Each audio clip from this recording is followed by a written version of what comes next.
12 dreams for the Red Queen under crown of stone. 8 voracious beasts born from 8 restless nights. 4 nails piercing the flesh of the sinner. 1 prayer for the summoned, called by this song. 'Tis perhaps the countdown to oblivion for the once proud city of London. 'Tis perchance her inhabitants' last dance alone to face death and pestilence. Confronted by the eerie and unknown, mortals became desperate for answers. A flock's flight makes for an omen, the falling of a star a dire presage. Turning to priests for interpretation when there was no reason to be found. When religion failed, men turned to science. I saw them build such vain cities, crafting machines made for endless war. New questions flourished as old answers withered. What is darkness but lurking sun? What is wall but enslaved stone? What is glass but tortured sand? What is song but a call to arms? What is hate but jilted love? What is life but death pending?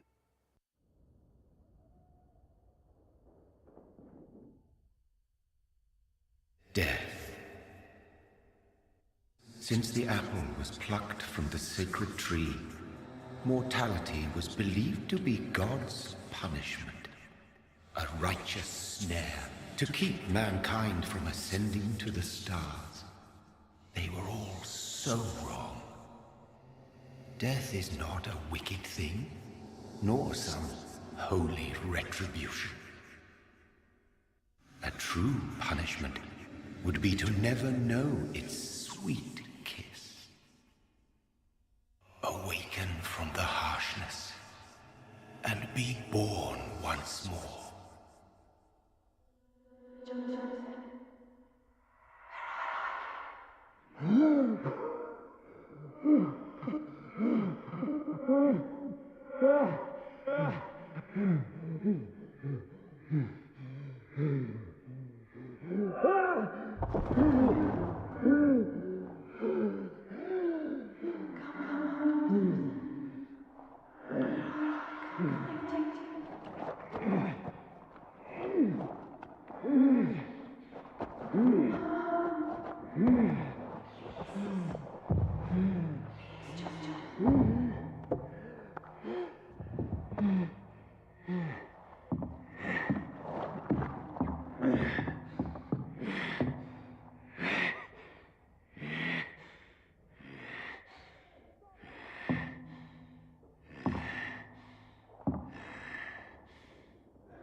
Thirsty. So thirsty.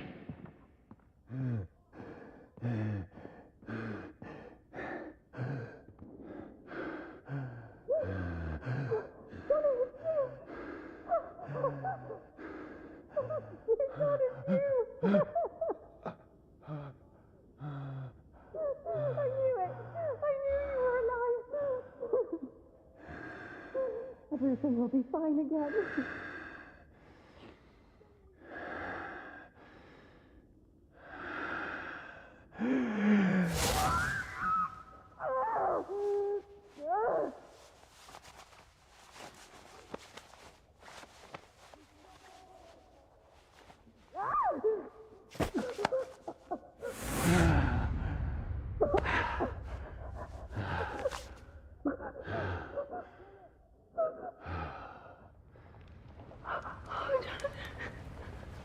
My sweet brother. What have you done? Mary! Oh, no! Mary!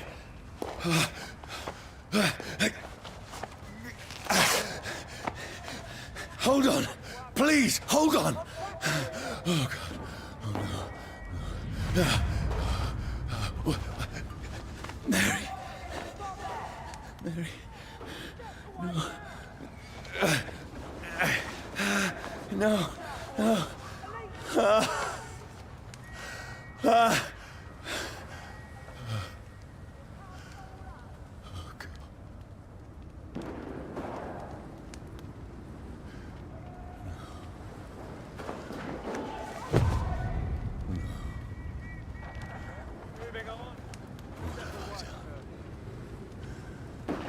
This horror. It's a nightmare.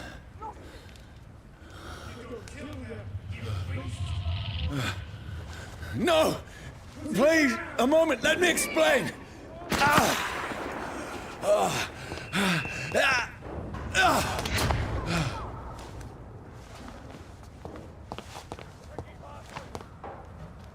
These patrols are after me. It's on to No! us! No! Don't shoot! This is a nightmare. I need to get out of here.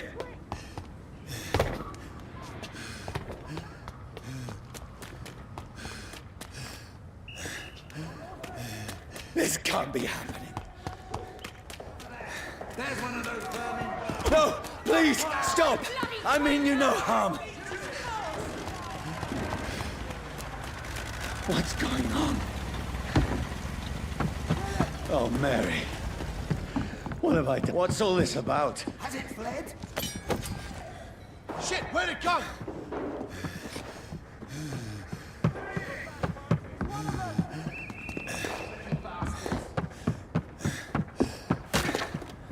Now, I can defend myself. Kill that thing! Who are you? Stay back! But you left me no choice.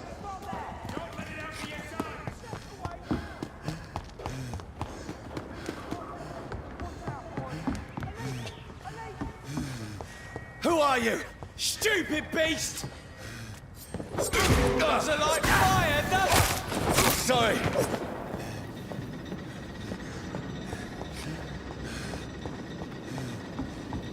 Look behind me! It's on to us! No! Please, stop! Who are you? Watch it!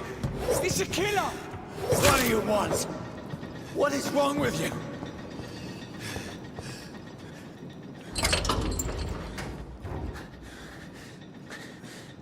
I mean you no harm. I need help. Die, you fucking leech! Please, listen to me. I can't make any sense of this. Shut up, beast! Who are you? What is this all about? What in God's name? That'll do the rest of the job. Just leave me.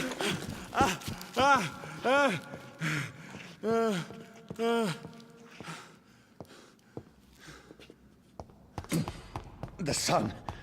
It feels like it's burning me to the bone. I need to find somewhere to hide. Right now! Let me go!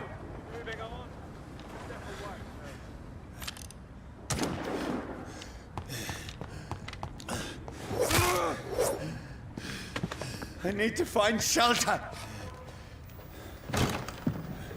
Is anybody there? What is this place?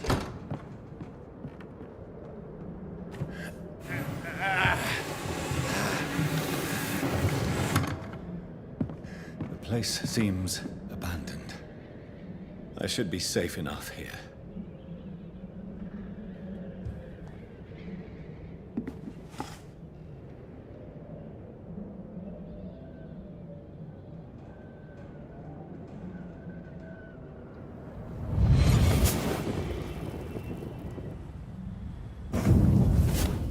Brother,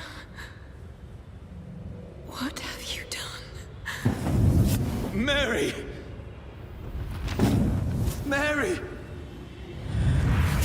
Mary, I'm sorry. Whoever did this to us, I will find them.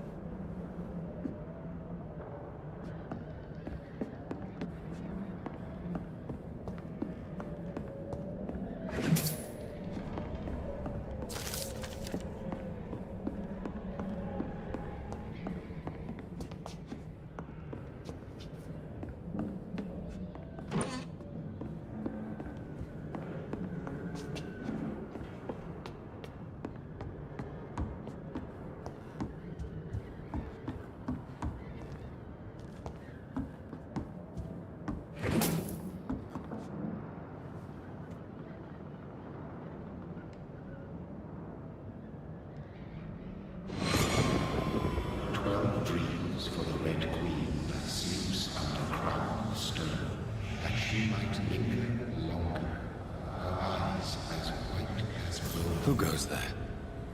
The prayer summoned by warrior song. A child born from darkness must take scent of his power. Who's there? Are you referring to me?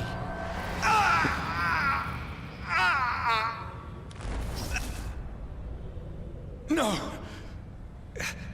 No! I still have so much to accomplish.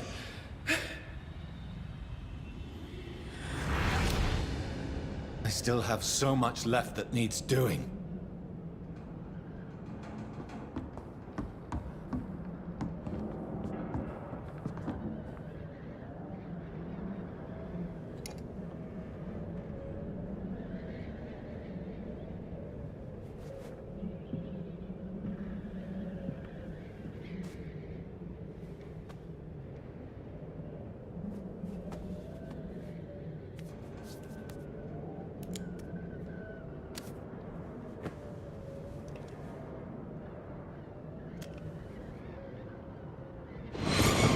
Johnny, this one's lost. We need to leave. And now! No! There's time. I can save him. That's the enemy coming! The orders are to evacuate the hospital! Done. He'll live. And now what? We fight. Killing is a hell of a lot easier than healing.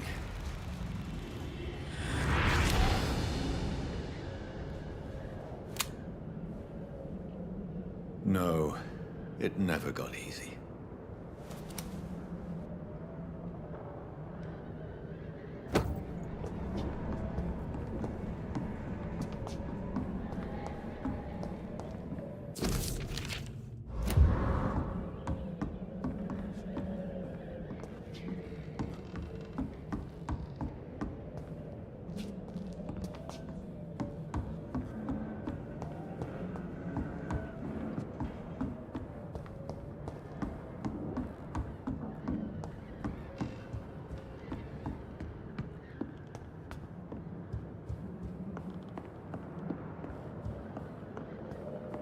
The sun is high.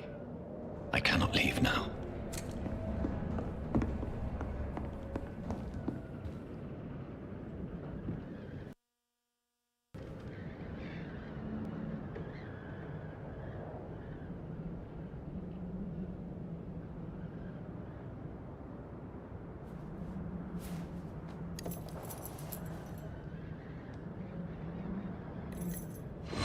Wait. This one's dressed up fancy. Let's run through his pockets. Picking the dead's pockets? Are you serious? I've still a rent to pay. He's got no more responsibilities. What's this? Gold watch. Beautiful it is. We fancy it in shadow takings. I suppose we are undertakers. Now, give him an Eve.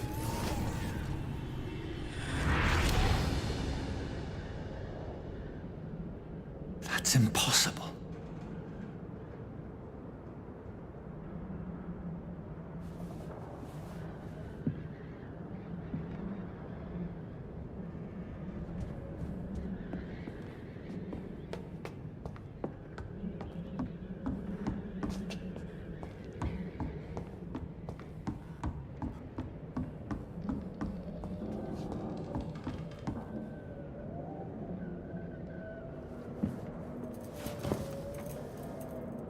This makes no sense. None of it. No sense at all.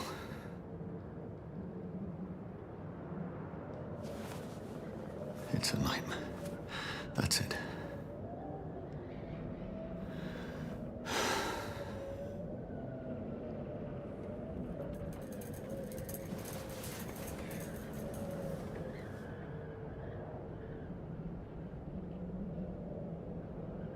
So be it.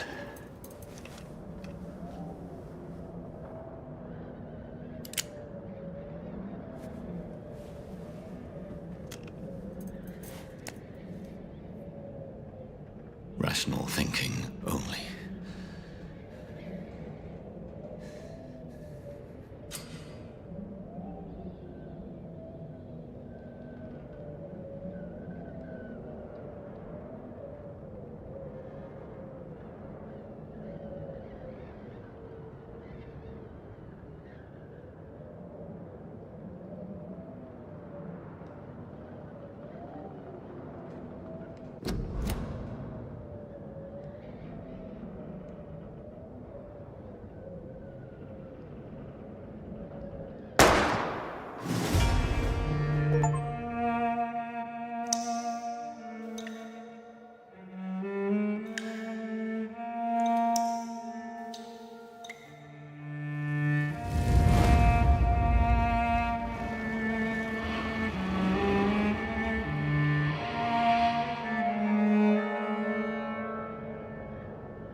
This is absolute madness. I've lost touch with the real. Madness it is. As mad as the moon. Obtains blinding sunlight into a glowing reflection.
Voice in my head. If I'm not mad, then it must belong to the one who made me. What I am. I must find him to understand what I have become. These people want me dead. I need to leave now. Here's the leech.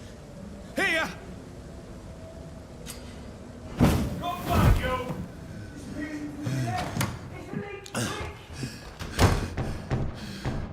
My head's spinning. Oi! Come out, you coward! Clever fucking beasts!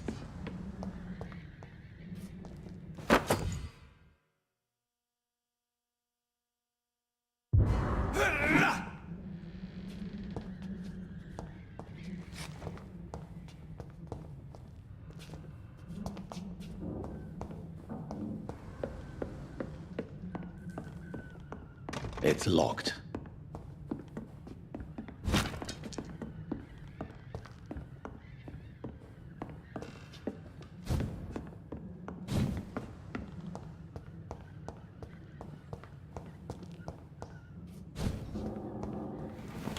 I'm still in Southwark.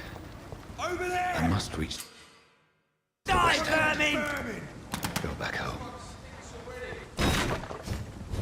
There's a strength I never knew I had. It's locked, all right.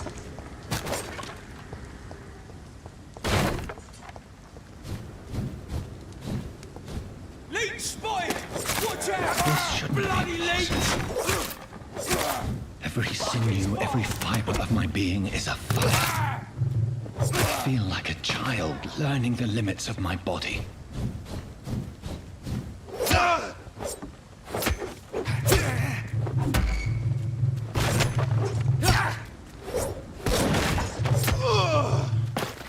My strength, my reflexes. I'm not human anymore.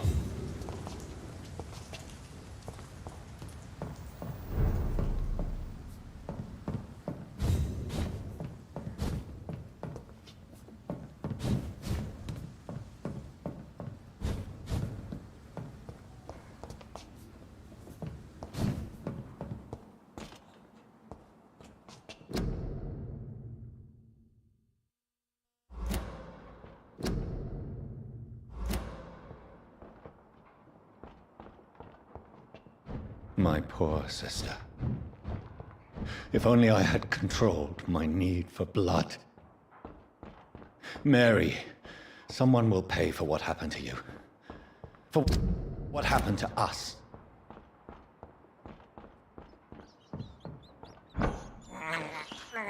I can't believe I'm doing this. I have this thirst for blood.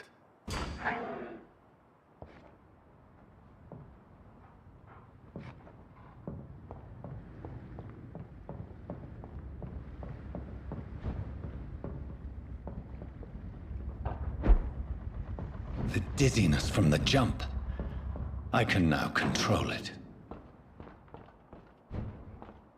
It's locked, all right.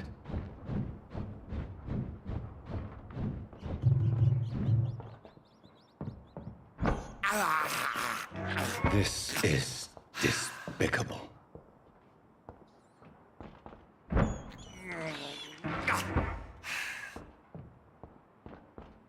What will London have to say to me?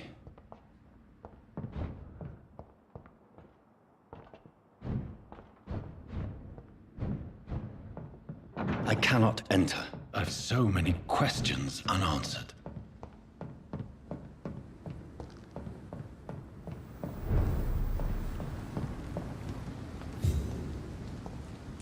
Another corpse. Have the very streets of London become a mausoleum?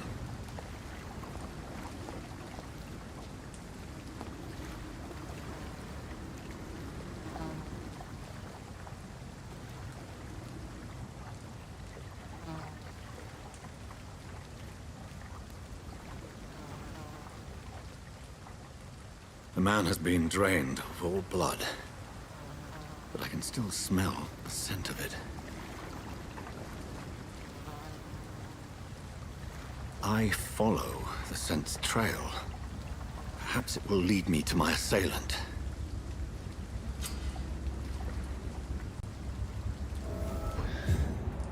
Fresh blood. The smell is so strong.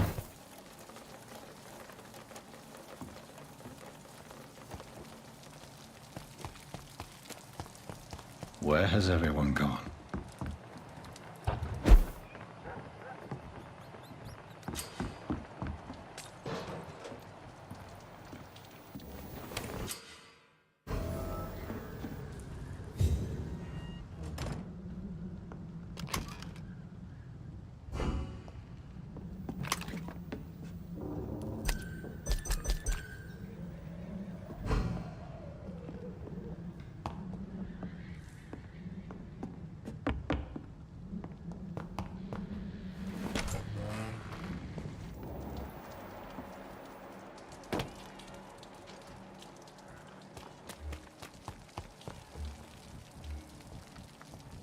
At last, a little life.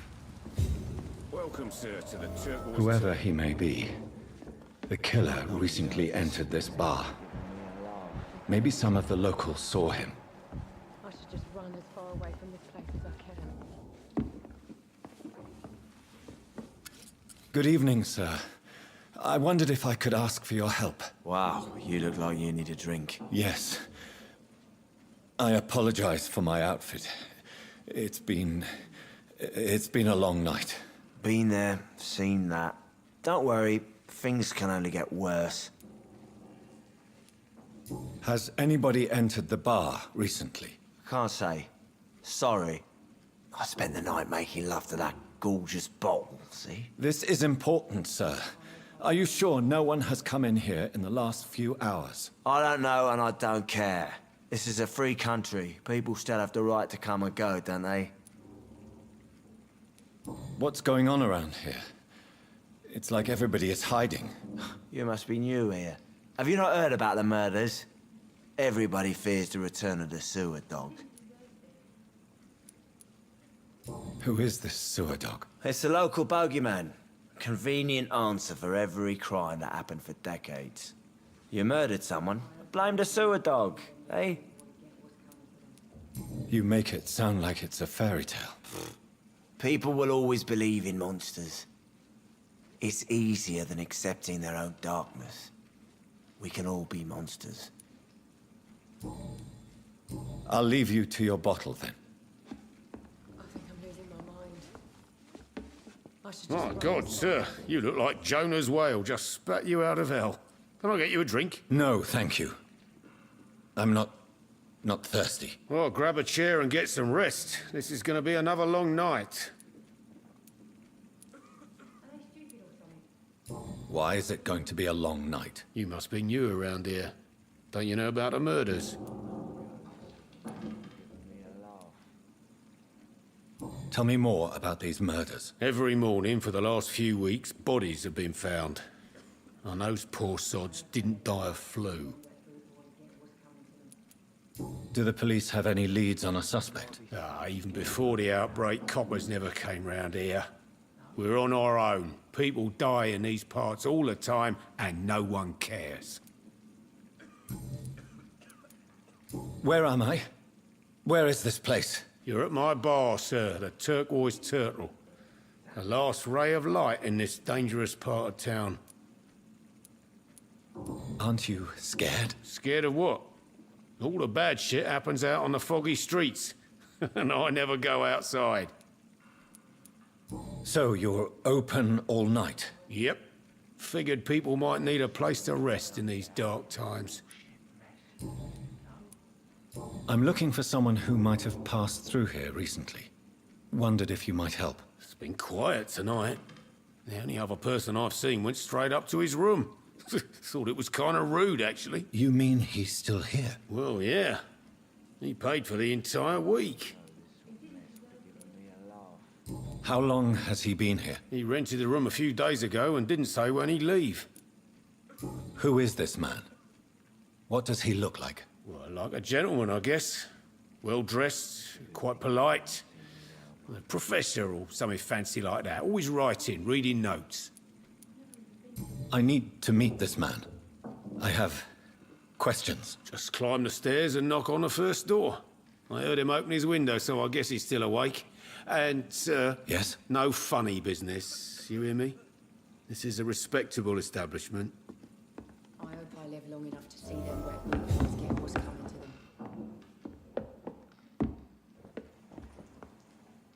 This is no place for you. Prewen has several patrols roaming the area. They do not pursue me. But they're looking for vampires, and they're most efficient. They'll not relent until the killer has been identified. I have a common objective, but I require... I think someone is eavesdropping. Are you certain? You might as well come in, whoever you are. Slowly, vampire! Who are you? I mean you no harm, saith the vampire. Present yourself! I need a word with anyone.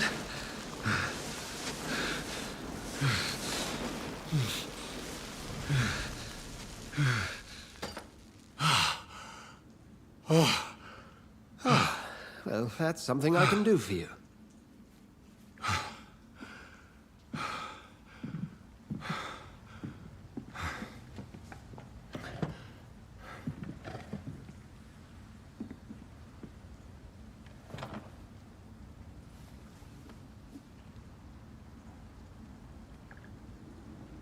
And...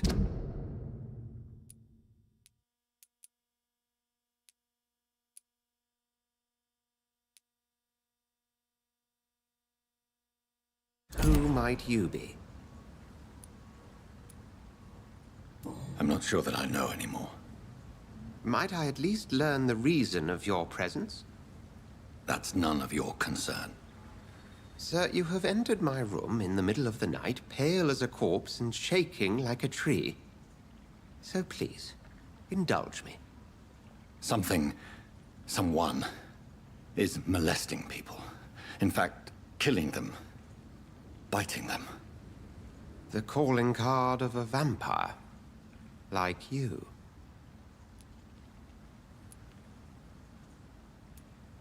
I've been hunted down in the streets and attacked. I'm a victim here, too. I believe you. Then if you are not a vampire, who or what are you? Dr. Edgar Swansea of the Brotherhood of St. Paul. I'm performing an independent investigation here in an attempt to understand precisely what is going on. What have you uncovered concerning the murders? It started a few nights ago. Rumors of violent murders. The docks have always been, shall we say, somewhat unsavory. But this is different. How different? A vampire is at work here. Famished. Reckless. It must be brought to ground, and quickly. I heard another voice, that of a woman. Who were you talking to? Ridiculous. I've no idea what you're talking about. Something tells me not to trust you. Then the feeling is mutual. And what exactly is this Brotherhood? Sir, if the name is not familiar to you, then we shall discuss it another time. Then help me find the culprit. I may. If you'll first tell me why you opened this door. I followed a trail. The scent of blood from a recent victim. It led me here. You thought I was your aggressor. That explains a great deal. We are both chasing the same shadow. A shadow, indeed. Yet I heard his voice in my head. There was a moment I believed I was mad. You should let me handle this affair. You've no idea what you're up against. No. I will find the monster. He is mine. How will you do any better than I? But then let me ask you this. What are your intentions if you find the killer?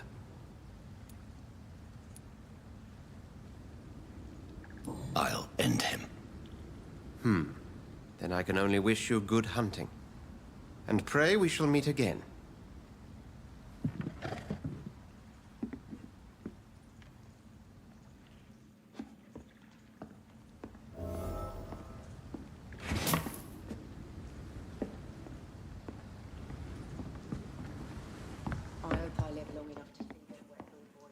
If Swansea is not my attacker, it means somebody else came here tonight. Someone must know something. Evening, sir. Can I help you? I have a few questions for you. Well, if you must. What's going on around here? Where is everyone? Too many dead, sir. First the epidemic, and now all these terrible murders. The murders. What can you say about them? Bodies found in the streets every morning. Drained of blood. It's just horrible. Some say the sewer dog is back. The sewer dog? What's that? No one knows. People have always disappeared around these parts. The ancients say it's the sewer dog coming out to feed. But now he's killing in the streets. What have you heard about the epidemic? There's a Spanish flu. Yeah. Killed so many last summer. Thought we'd seen the last of it. Dozens dying every week. Are the authorities doing anything? Nothing. There are so many quarantine zones in London now. It's gotten really hard to travel across town. What is this place? This is Tom's bar. A turquoise turtle. I'm the barmaid here, Sabrina, if you want to know. Are you always open this late at night? No, it's only since the epidemic started. Tom thought that people may need a safe place to stay. You don't seem to have much business. Where is everybody? Well, most people are sleeping right now. And those that are awake tend to avoid going out. What with the murders and all. I just want to talk. I didn't mean to scare you. I'm not afraid, sir. It's just I've other customers to take care of. I only see one customer. Oh. Well, yeah, of course. I mean, I best check on them. I spoke to Dr. Swansea. He's not the man I'm looking for. Now, I want the truth. The truth? What do you mean? I suspect that someone else was here tonight. And I don't think Tom wants to tell me about it. I'm just the barmaid here, okay? If Tom says you're the only visitor we had, then you're the only visitor we had. I can feel your fear, madam. Please, tell me what's going on. It's Will. William Bishop. He came in here earlier tonight and he... Well, I thought he was going to clock someone. What happened tonight? He was dead drunk, as usual. But my God, his eyes. His face. He must have caught something awful. He shouted and cried. It was terrible. Why are you so afraid? I mean, his skin. His hands. I scrubbed every glass and every chair that he touched. God, I hope it's not contagious. Tell me about this William Bishop. Will was a sailor who worked at the cannon factory before he lost that job. A nice bloke, really. He's never been violent. Until tonight. Why keep it a secret? Why not tell me about it? Tom's nothing if not loyal. After Will lost his job, he offered him one ear. They used to be good mates. But recently, well... Will started to get very aggressive. I see. Thank you for your candor. I'll be sure to talk to Tom.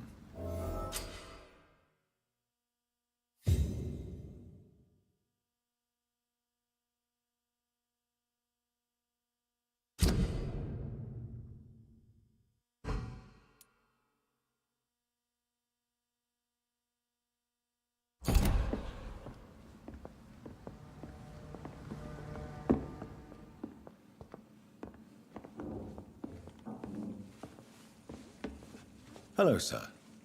May I disturb you again? And you're still... I'll leave... Are they stupid or something? Welcome back. Did you find what you were after? I can't say I have. Are you sure no one else came into your bar before I arrived? Hey, I told you, you were the only other stranger I've had. Tom, talk to me about the visit from your old friend, William. Yes, Will came by tonight, but he's not my friend anymore. Why lie to me if he is not your friend? I didn't lie. I said you were my only unannounced customer, and that's the truth. Who is he? William.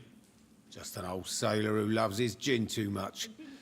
He worked for years at the canning factory before it closed. Is he dangerous? Yeah. Like many drunks, he's all bark and no bite. He can barely stand up most of the time. How was he tonight? Was he different? Sicker than usual, perhaps. He whined and mumbled about how mean people were to him and how he'd like to talk to me outside, and then he left when I refused. I need to find him. It's a matter of urgency. Do you know where he is? You could try his boat. It's up by the North Pier. He sleeps there when he's too drunk to get home. Please describe him to me. What'd you expect? He's a tall, sick bastard with a bad rash and torn old clothes. William used to be strong. Now he's a mess. Thank you, Tom. If you see him, tell him I don't want him back here unless he cleans up his act, okay? Bullshit mess. No?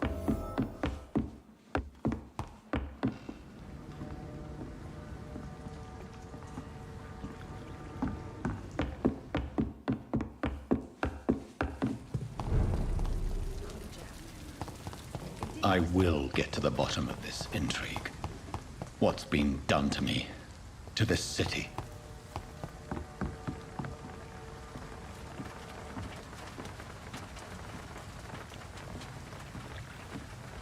The body is still warm.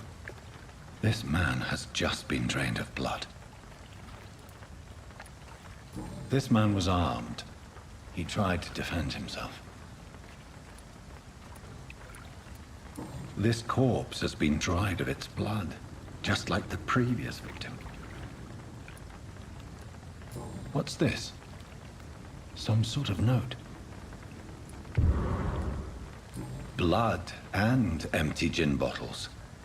This Bishop fellow is something of a heavy drinker.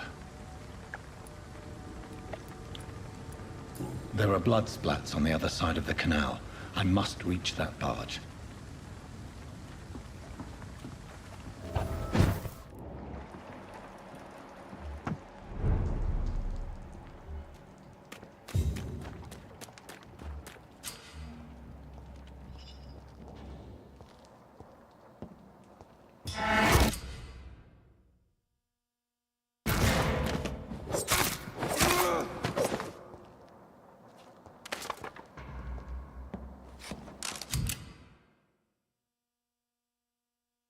ammunition crate. Good. I may need a lot of bullets. I feel like I'm back on the front line again.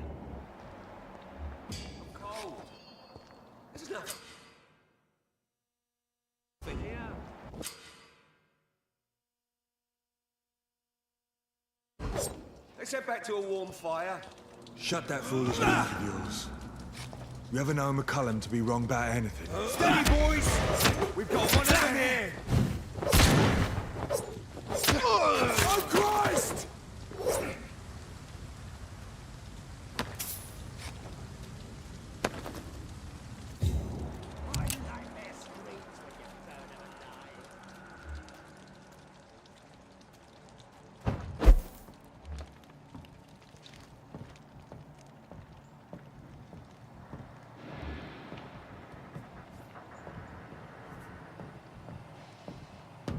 We won't see any of these bastards back here again.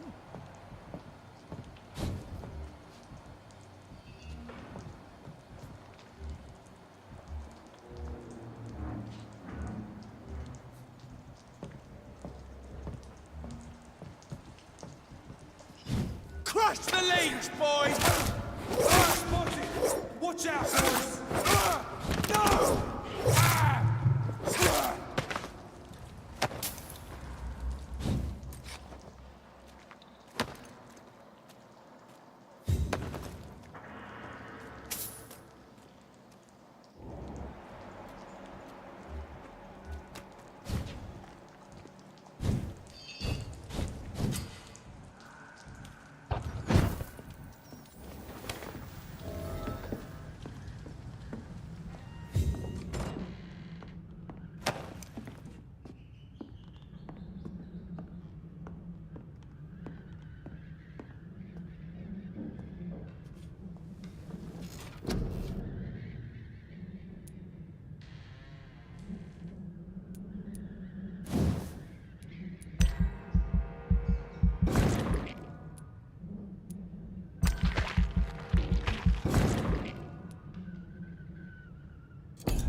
Fresh blood.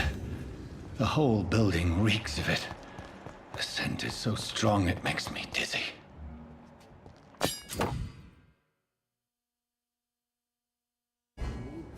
I'll not betray your trust. This place reeks of bloodshed.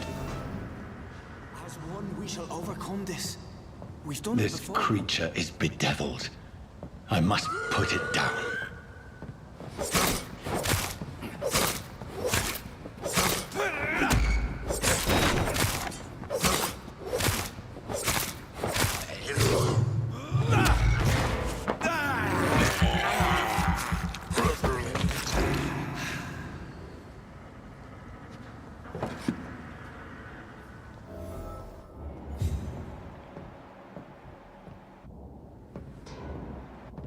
William, please.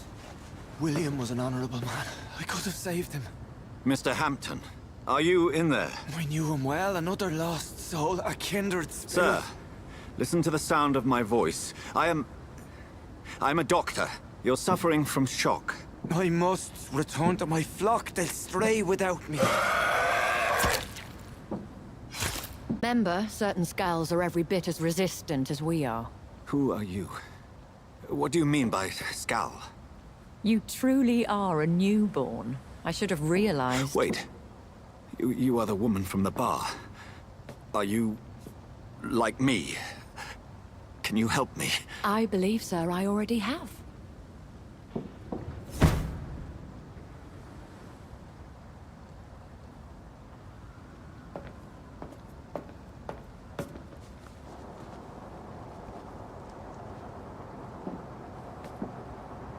By George and the Saints, you've solved the mystery of these terrible murders.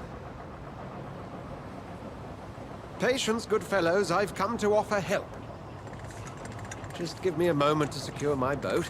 We can leave this awful place. William was not the evil man they claimed. He was just taken by the thirst. He needed his drink. This man requires medical attention.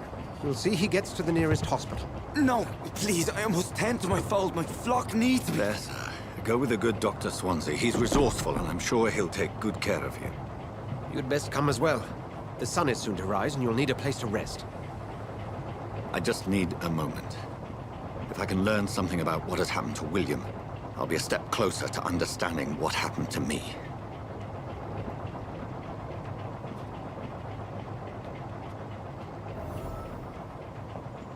This poor creature can't be my maker. Could it be some subspecies of vampire? I must find a place to analyze the blood.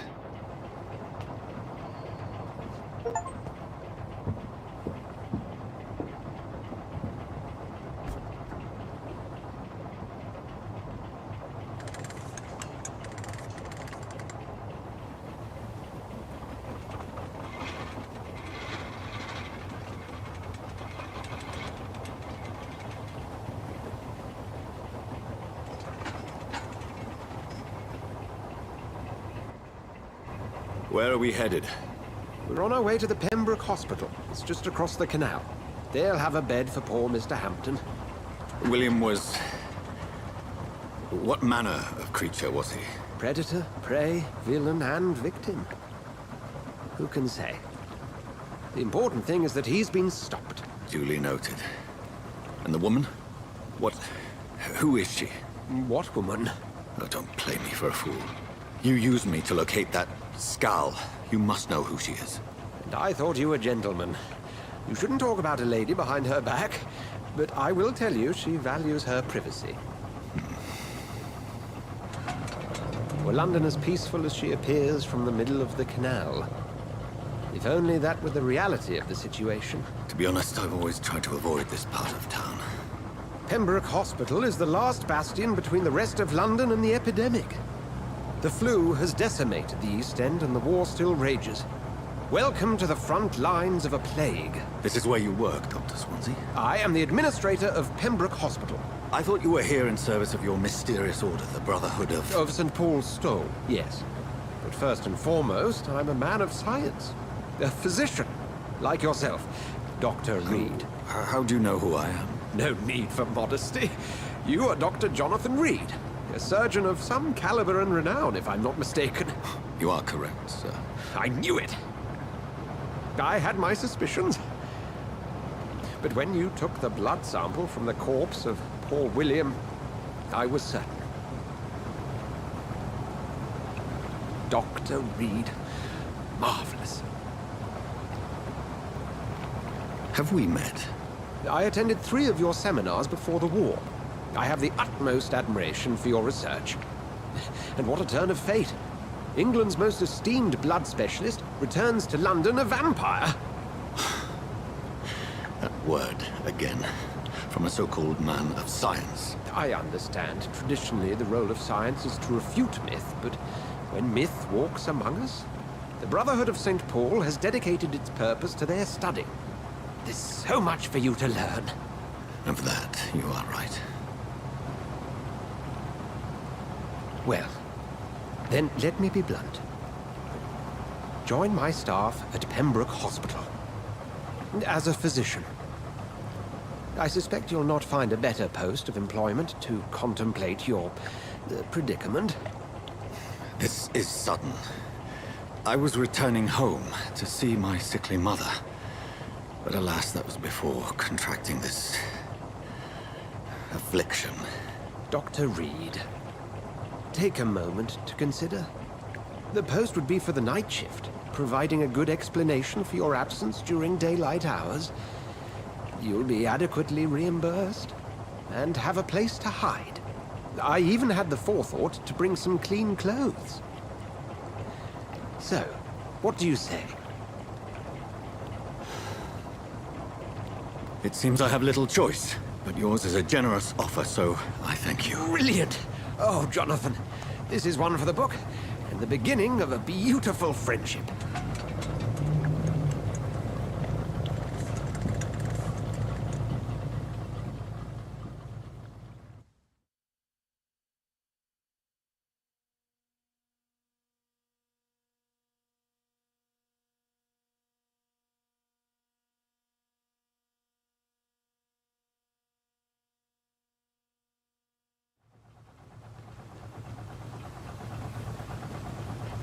Dr. Swansea, thank goodness. I was beginning to be concerned. Worry no more, Nurse Crane, for I bring good news. Oh, Doctor, what a night. We lost 2 more patients. Nurse Scow said she couldn't take it anymore and resigned. Yes, well, I'll make a new rota in the morning. In the meantime, find a good bed for Mr. Hampton. Be sure to pay attention to his needs. Of course, Doctor. Oh, and Dorothy? Yes, Doctor? Dr. Reid here has just returned from the front. He served King and Country and will be joining us here at Pembroke.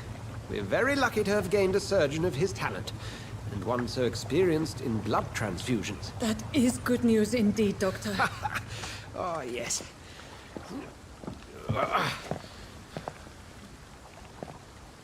Here at Pembroke, it's not what we have, but what we haven't. It's only thanks to Nurse Crane and the staff that our ship doesn't sink. If you have any questions, just ask her. Duly noted. Thank you. Your assistance is required, Dr. Swansea, immediately. Welcome aboard, Jonathan.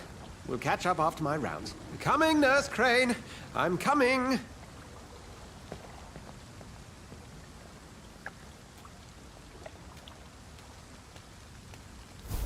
It's locked, all right.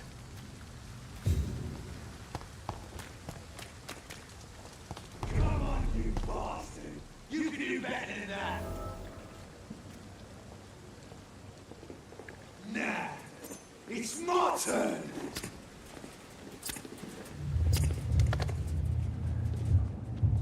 Rotten or crusty, each heart contains the seeds of life. Drink at this river, dry it all.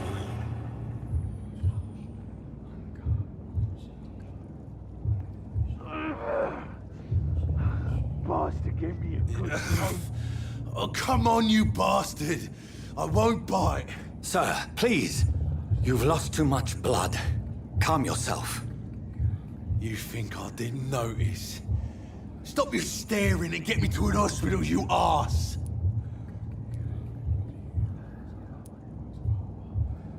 Insulting a good Samaritan. Not exactly the way to get rescued.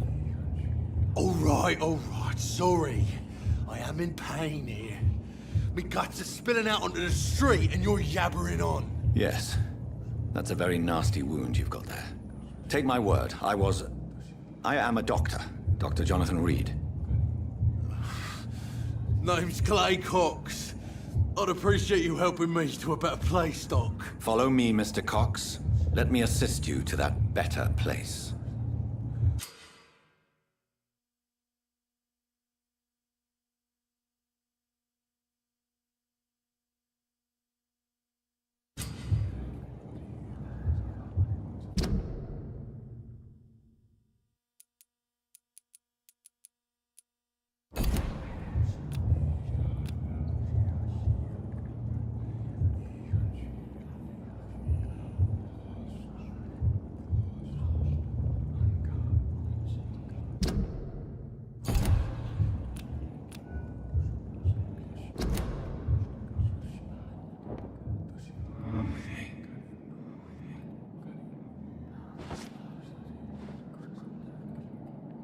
Bring this fading light into the shadows.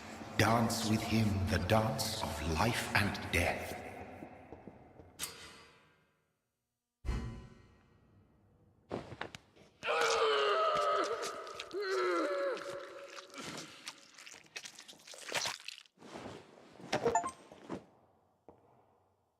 In the back, you bastard! Didn't have the guts to fight me. Fuck you. I'll kill you. I'll kill you.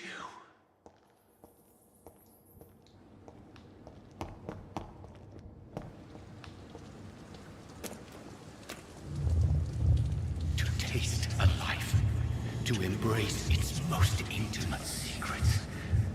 Such a burden, such a divine sin.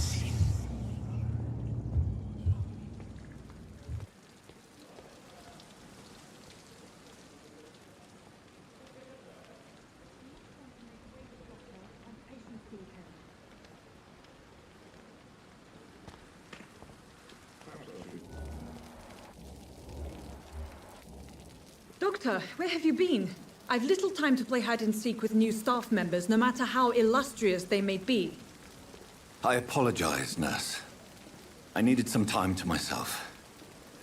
This has been the longest and strangest night of my life. You delivered poor Mr. Hampton from a terrible fate. The means to that end should be of little concern, Doctor. Thank you, nurse. What can I do for you? Dr. Swansea insisted we provide you a quiet office. You'll find it on the second floor with your name on the door.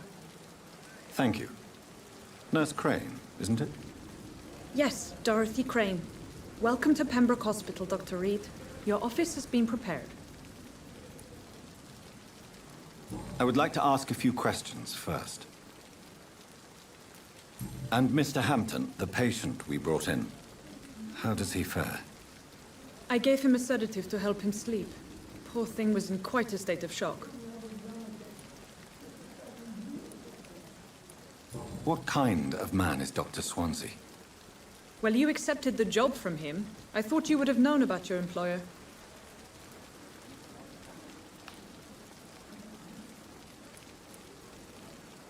It's right to assume Dr. Swansea knows far more about me than I do about him. You'll get to know him soon enough, and better than me. The administrator has better things to do than mix with us.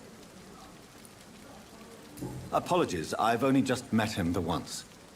This is sudden. I've only just returned to England. Dr. Swansea is a brilliant surgeon and the most compassionate physician. If you could point me in the direction of my room again, nurse. Second floor of the hospital, left after the stairs. It's the last vacant office at the end of the corridor. Thank you, Nurse Crane.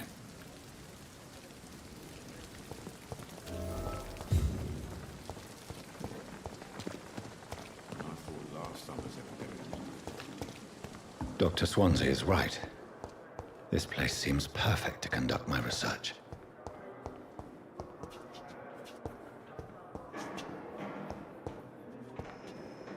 Good evening, nurse. Good evening, Doctor.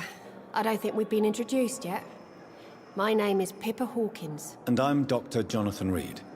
Dr. Swansea has recently offered me a position in this hospital. Well, it's a euphemism that your help will be appreciated, Doctor.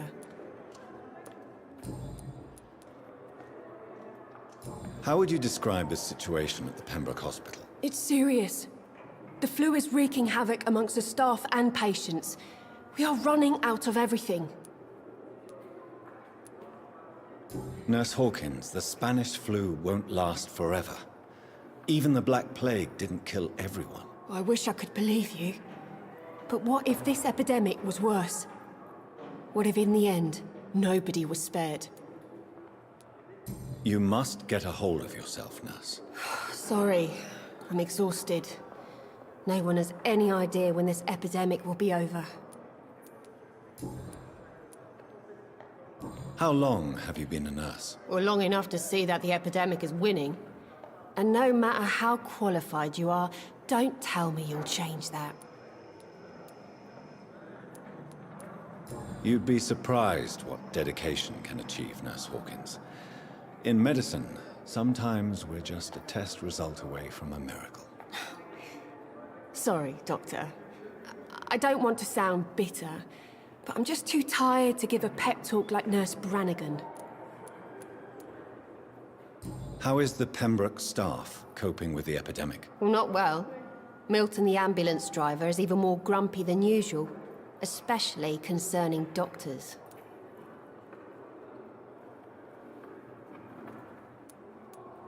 Why is Milton grumpy on a daily basis? Is it just an act? Milton's not the kind of man who's bothered about a bad reputation, whether he deserved it or not. Why does Milton dislike doctors? I don't know. Just ask him. But be warned. Milton is not the chatty type.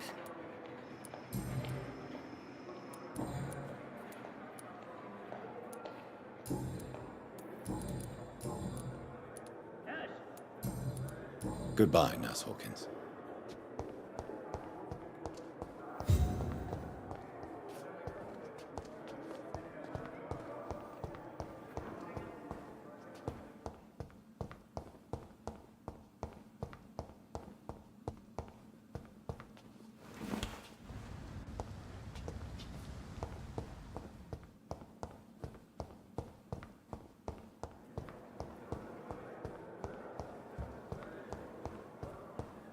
It's locked, all right.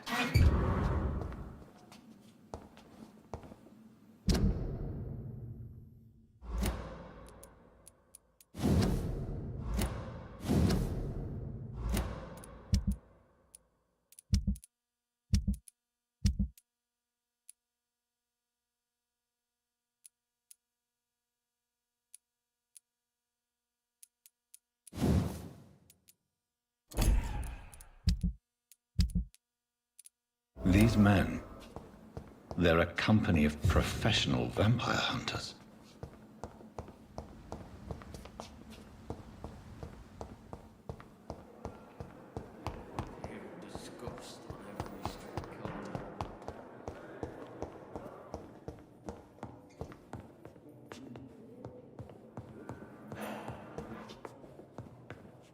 You always knew the words to calm the children, Ellen. As for me, what a blundering idiot. What can I do for you, Doctor? Thank you, Nurse Crane.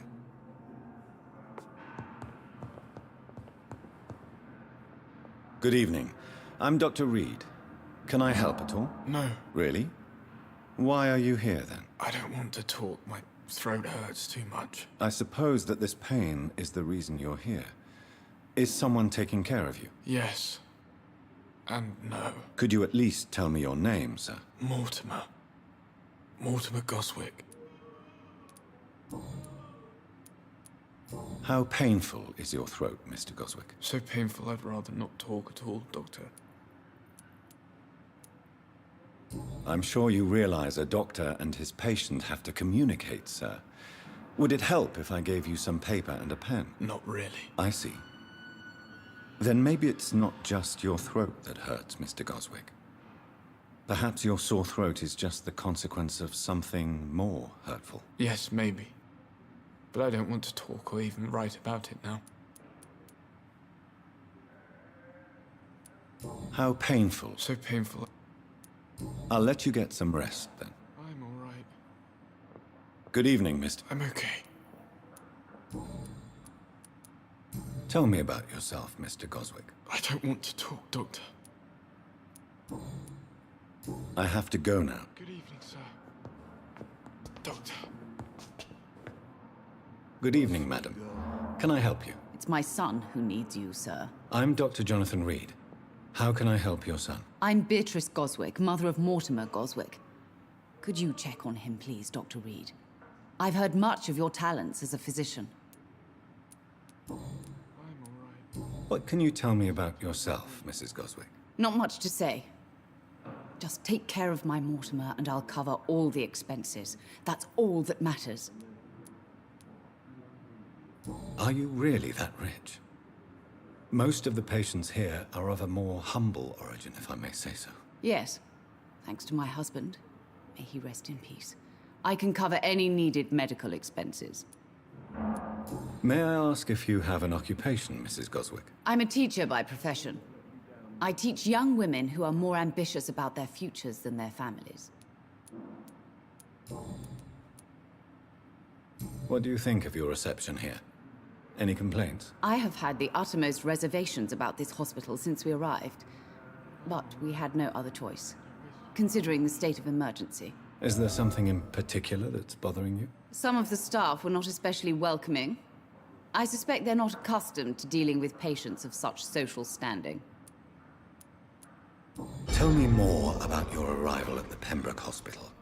What gave you such a bad first impression? The ambulance driver was quite rude, for a start. And that nurse, Miss Hawkins, seems to have quite a dubious attitude. What do you mean? She managed to secure a bed for my son despite the epidemic. It was a relief, but it wasn't cheap. She charged you for a bed? Yes, and I paid without question, considering the urgency of the situation. I share your concern, Mrs. Goswick. Be sure that I'll talk to the people involved. I don't expect compensation, Dr. Reid. But I'm aware such behavior would not be tolerated in other hospitals.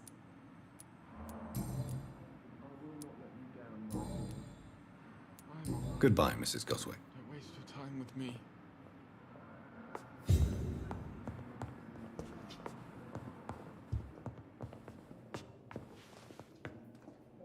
What can I do for you, Doctor? If you could... Second... And Mr... I gave him... What? Well, you Thank you, Nurse. You have the right to disapprove of our methods, and you will kindly apologize. Good evening, sir. Reid, yes, I've been informed about your arrival. I'm Waverly Ackroyd. Welcome aboard, I suppose. Does my arrival inconvenience you in some way, Dr. Ackroyd? Let us just say that I don't particularly share Dr. Swansea's enthusiasm for hiring you. What we need here are reliable professionals, not overrated dabblers. If you have a problem with me, Dr. Ackroyd, please feel free to tell me. Dr. Swansea has imposed your presence on this hospital without asking anyone's advice. The benefit of his position.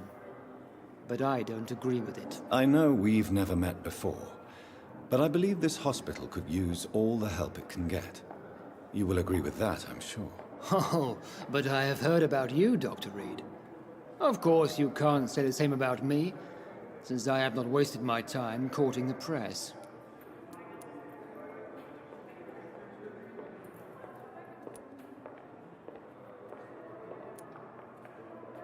There is no need for such animosity between us.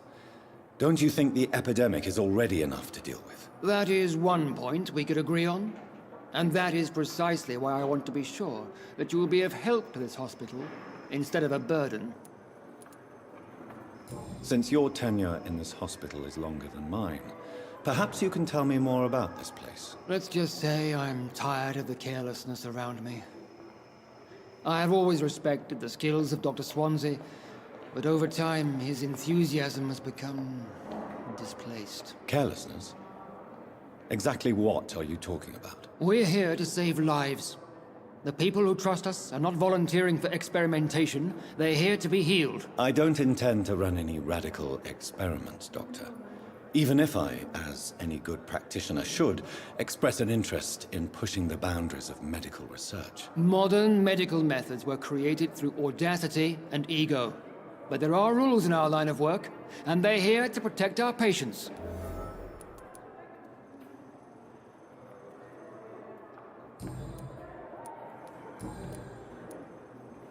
I don't know what you've heard about me, but I have already proved my value as a practitioner. I don't question your skills, Dr. Reid, but your motive. Is it money, fame, or are you truly dedicated? And what exactly is that supposed to mean? I served in the war just like you. But unlike you, I did not use the wounded to play the modern sorcerer. Be careful what you insinuate, Dr. Ackroyd. I only want you to admit you used those men to improve your theories.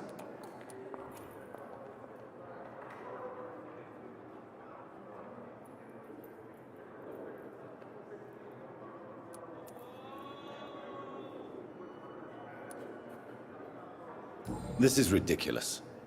My blood transfusion technique saved many lives, and you know it. You see? That is exactly what I hate about people like you. You avoid this kind of accusation instead of facing reality. It seems you have bad memories of your military service. I refuse to see this industrial slaughter as scientific progress. War only reveals the worst in men. We can at least agree on something, Dr. Ackroyd.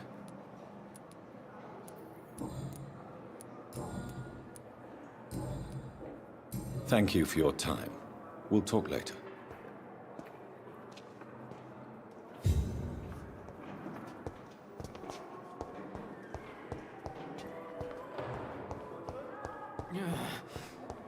Damn.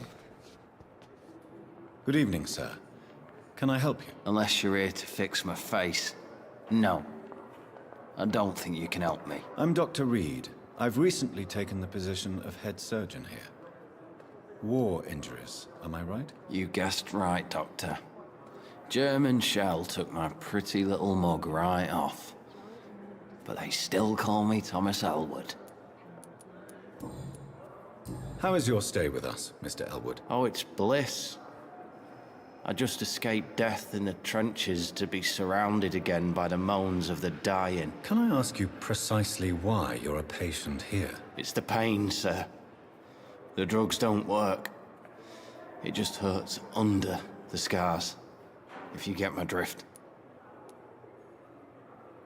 Can I do anything for your pain? Nurses gave me a bunch of pills. No effect. Told you.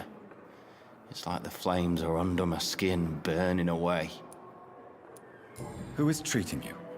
Is someone in particular looking after your case? Nobody since the old and tired doctor spoke to me. Started to think I was forgotten about. Wouldn't blame you. You don't seem worried by that. My face hurts so much more when I smile or cry. I've learned it's easier not to speak. But be assured I'm smiling inside.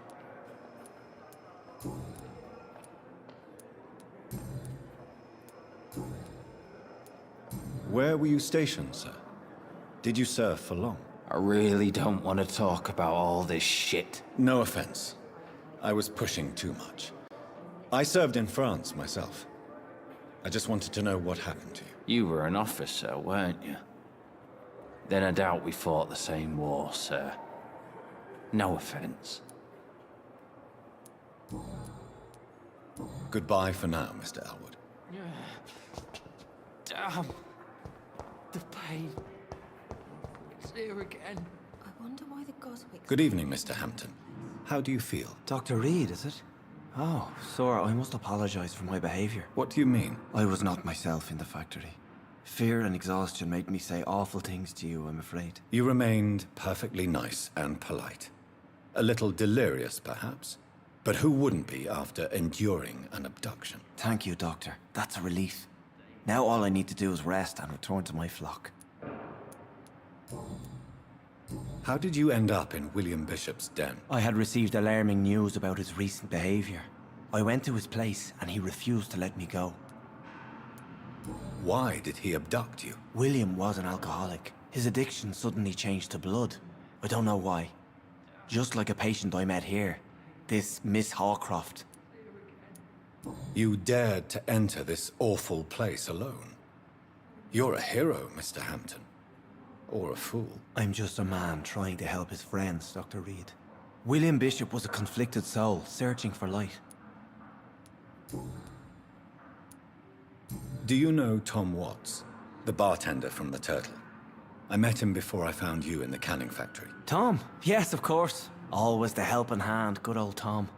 Without men like him, corruption and despair would have wiped out the East End long ago. People are still in despair. How could it be otherwise? The authorities have left us all to rot in this contagious nightmare. No drugs, no advice, nothing. It's a damn shame. Who should I avoid in this part of town, then? Any particularly evil figures? Not really. Most men and women are just doing their best. And it's not my habit to speak ill of people I know, Doctor. What is the general situation in the East End docks? The situation has always been tough, with a lot of tensions between the gangs and the Dockers' trade union. The Wet Boot Boys are very nervous since they lost their leader. Who leads the gang now? Since Clay Cox went missing, it's his wife Edwina who runs the show, with the assistance of her minion, Booth Digby. Has the gang been threatening you? Ah, no. I've had this nickname for so long, you know, the sad saint of the East End. No one dares to bug a saint, not even criminals.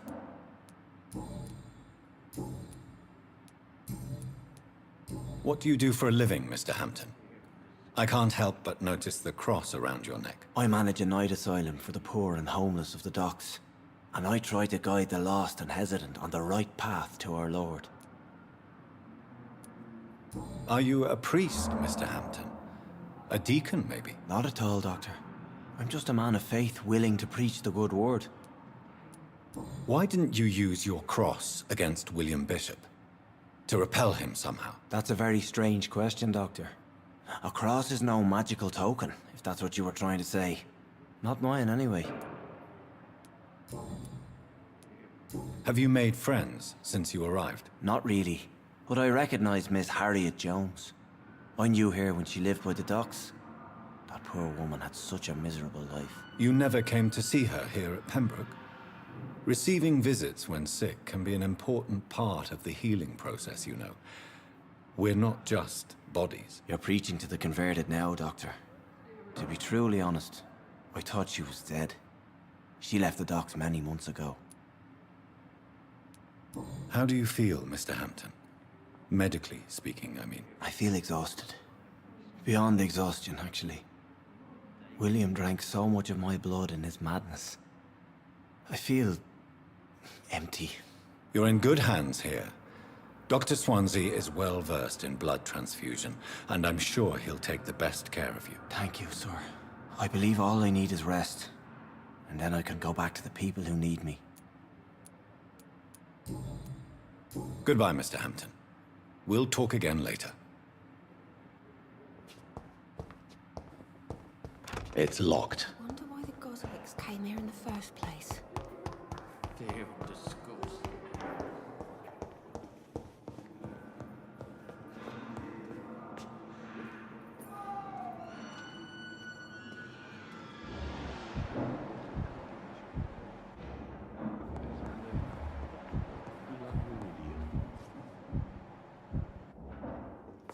Good evening, sir. What can I do for you, Doctor? Thank you, Nurse Crane. Good evening, sir. I'm Dr. Reid. May I help you? I don't know if a third opinion is needed. Your colleagues are already arguing about my condition. I see. Would you mind telling me more about your situation? I'm Harvey Fiddick. All I want is to get me bloody arm fixed properly. Tell me about yourself, Mr. Fiddick. I'm just a regular guy waiting to get his arm fixed, so I can return to work and to my family. I was more curious about what you were doing before being hospitalized. I'm a carpenter, and a good one too. But that means I need both arms to feed my family, Dr. Reid. Are you satisfied with your treatment here? Well, it's clear that I've chosen a bad time to be injured. Forgive my bluntness, but you seem overwhelmed by cases of the flu. I won't lie to you about it. I'm afraid we are. Are you sure you don't want to operate yourself, Dr. Reid? I have the feeling you're very capable. And your colleagues seem to think so too. In other circumstances, you would be right. But for now, I don't think I can take on the responsibility. My apologies. Tell me about the doctors who are arguing about your case. Strickland and Aykroyd. They both want the best for me, but there's a lot of pride there. Doctors are no different from carpenters, it seems. What do you mean? I often had professional arguments with rivals on a building site. Difference is, I disagreed about wooden nails, not flesh and bones.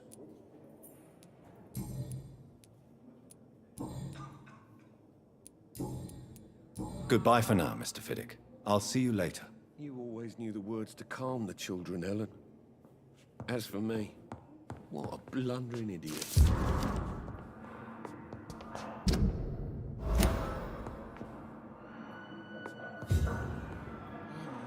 Good evening, Mr. Fiddick. Good evening, Dr. Reid. Any news about my...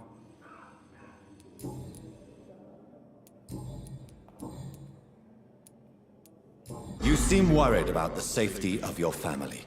And it's obviously the reason why your wound troubles you so much. I cannot give up on my children now. They both need me living. What about their mother, if I may ask? She died in 1915 during one of the first Zeppelin raids. We never found her body. Tell me more about the death of your wife, Harvey. 1915. I was in the army, building workshops for the Royal Flying Corps. Helen was happy I wasn't sent to the front. What happened? The Germans sent Zeppelins to bomb the construction site, but they missed their target. My wife was bringing my dinner when the bombs fell. How are your children after losing their mother? They were smaller then. The only good thing about this is my Helen didn't bring them with her that night. I'm sorry for your loss.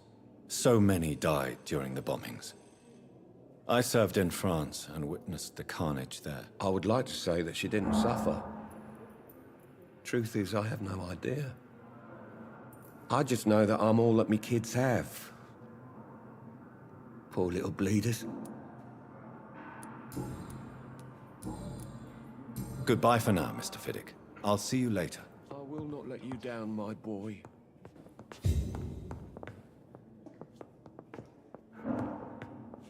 With you at our side, Dr. Reid, I know that Pembroke will prevail and survive this epidemic. You always knew the words to calm the children, Helen. As for me, what a blundering idiot.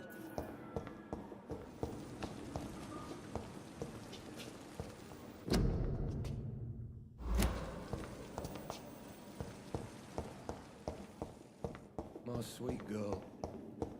Brings me like a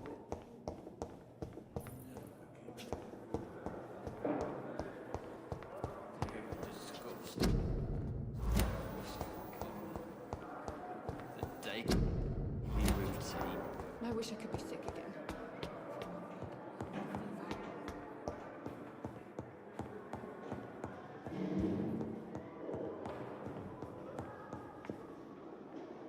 Not now!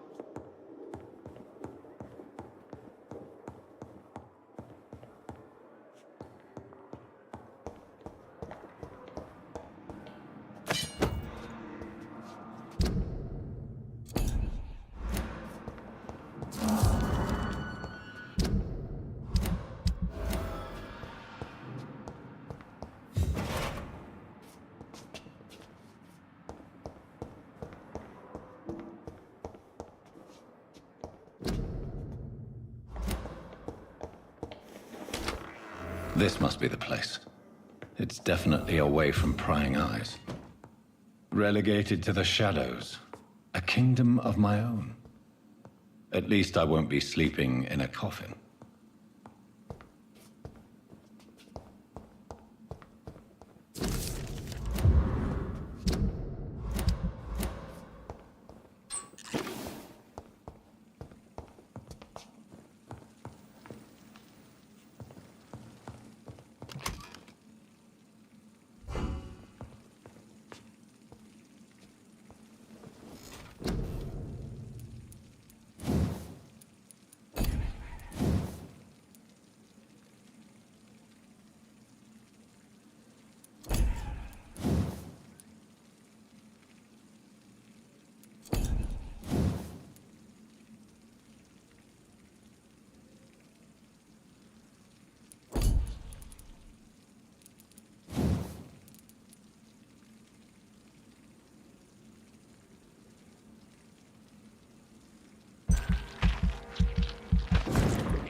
William Bishop's blood is much more unstable than human blood and shows extensive mutation.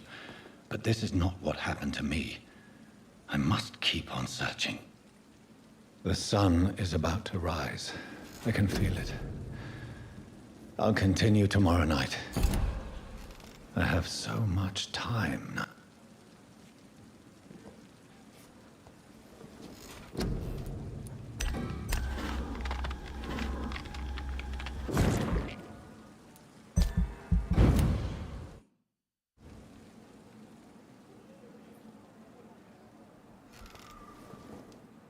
If I'm to stay here until my research is complete, I'd better learn to hide my true nature from the mortals. But what about my thirst for blood? Dr. Swansea asked me to connect you, Dr. Reid. Hurry up!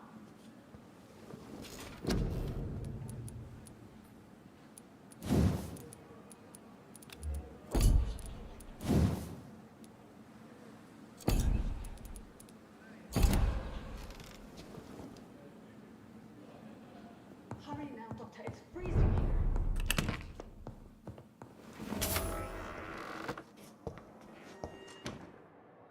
Yes, Nurse Crane? How can I help you? I'm so sorry. I know Dr. Swansea wanted you to rest, but we have somewhat of a crisis. A crisis, you say? Our supply of antiseptics is nearly depleted. I was hoping there was another box up here, but... Sorry. There's nothing here. some of the patients won't last the night without them. Honestly, sir, I'm beside myself. I may have a solution. In France, during the war, drugs shortage was a daily problem, and we had to use our wits to overcome the shortages. However do you mean? If combined correctly, certain household chemical products can be used in a pinch instead. Now, where's the hospital storeroom? The storeroom? Fat chance. This is the Pembroke, and space is luxury we don't have. Everything used to be stored in the old morgue. Perhaps I should look there first. Where is this morgue? It's the large building behind the hospital. You'll need to go in the back door because it's been sealed off for sanitary reasons. Take this key. It opens a small back entrance at the end of a narrow street. The abandoned morgue behind the hospital. Small door at the end of a narrow street. On my way then. Thank you, nurse.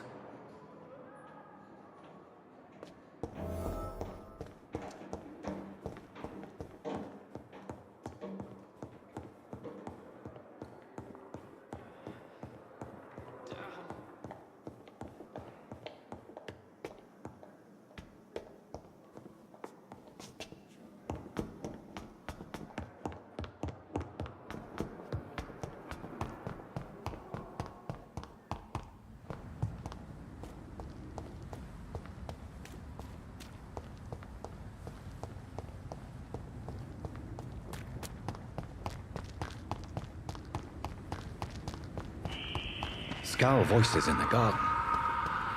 I should investigate. If they were to find somebody.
behavior is similar to the infected William Bishop.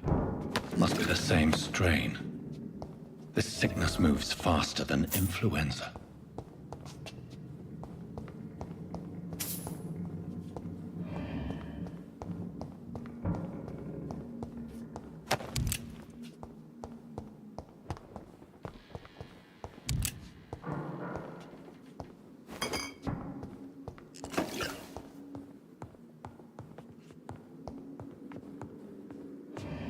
This key will surely grant me access to the basement.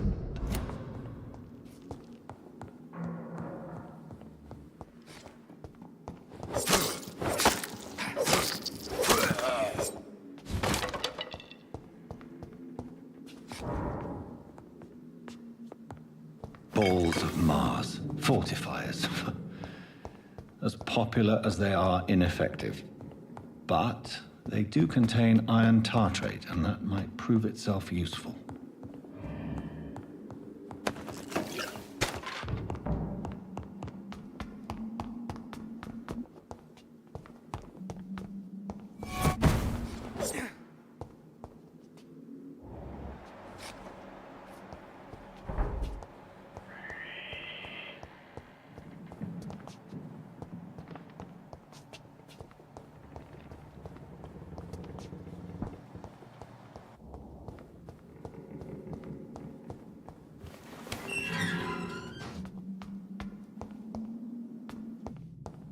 These scowls feed from corpses and the husks of animals. They're not after blood.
It's locked.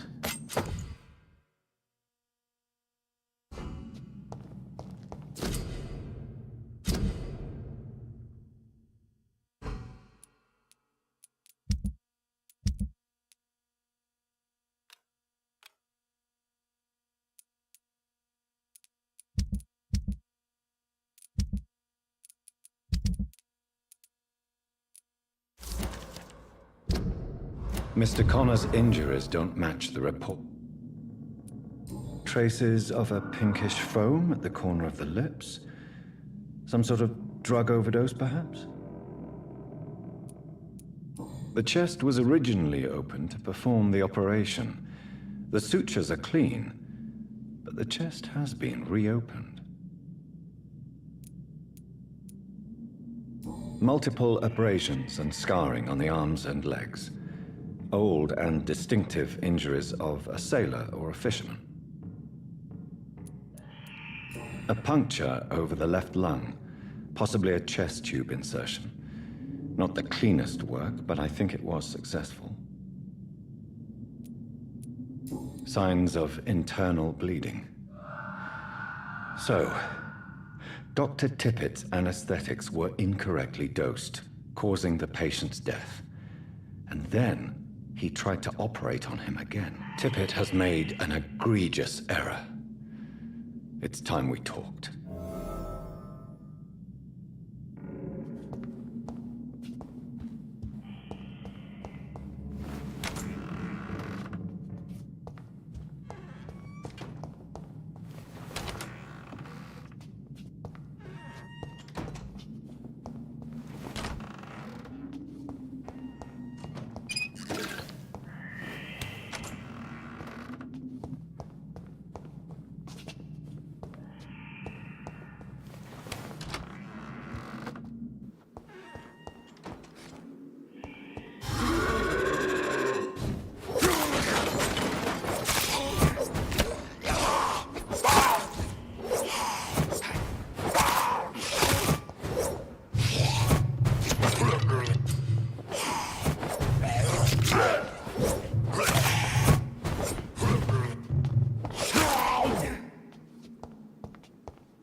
Scowls can be so ferocious. I'm not sure I can defeat them without becoming stronger. To drink blood is so tempting.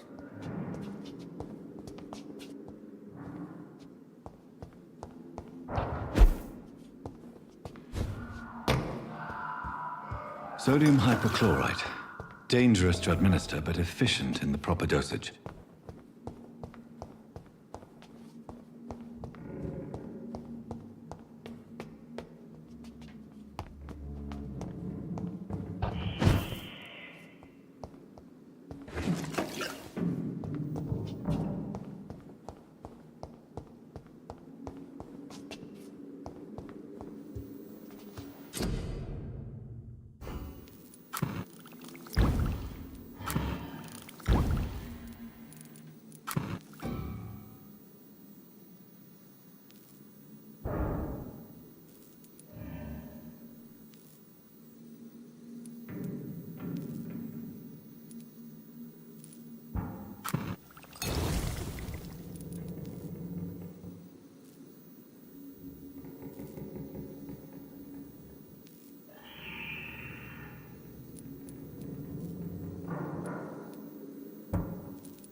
Good evening, Nurse Hawkins. Good evening, Dr. Reid.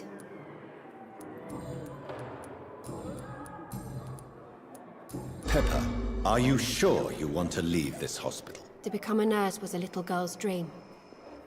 But in the end, I don't feel that useful. I want more. I want to make things change.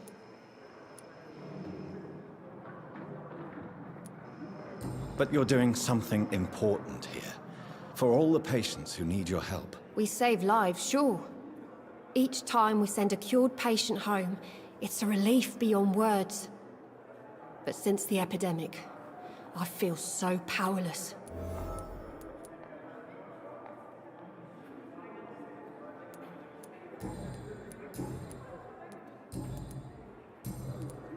Pepper, To become but you're we save...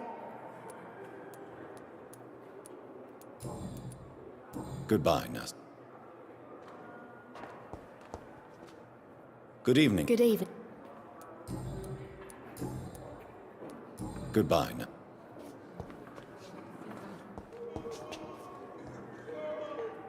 Good evening, Doctor. I believe we're going to be working together. Dr. Reid. Dr. Swansea informed us of your arrival, but I could not dare to believe we'd have such good fortune. Such an honor, sir. Thank you. And you are? I am Thoreau Strickland, Dr. Thoreau Strickland. I'm a great admirer of your work, Dr. Reid. Please, could you tell me something about yourself? I'm a great admirer of your work concerning blood transfusion, Dr. Reid. I run my own experiments. I'm convinced it's the future. What made you choose to be a doctor? I'm not ashamed to admit you and your work have inspired me. I am honored to have the opportunity to work by your side. It's always a pleasure to share scientific and medical knowledge with someone eager to learn. I'll be glad to help you if I can. This epidemic may be the century's most terrible disaster, but I'm convinced that we, as doctors, are the only ones able to defeat it. I based my technique on my mentor's research. He helped me perfect my method. What is yours? I'd rather not talk about it. For now, it's just theories and first approach. My process is purely experimental and unsuccessful. As long as you're cautious and methodical, you may remain empty-handed, but you won't fail. You're not the first one to warn me, but I am convinced knowledge is the main weapon against the ravages of this epidemic. What can you tell me about the Pembroke? Well, it has always been an honor to work with Dr. Swansea. But with your arrival, I can't think of a better opportunity to learn about blood transfusion.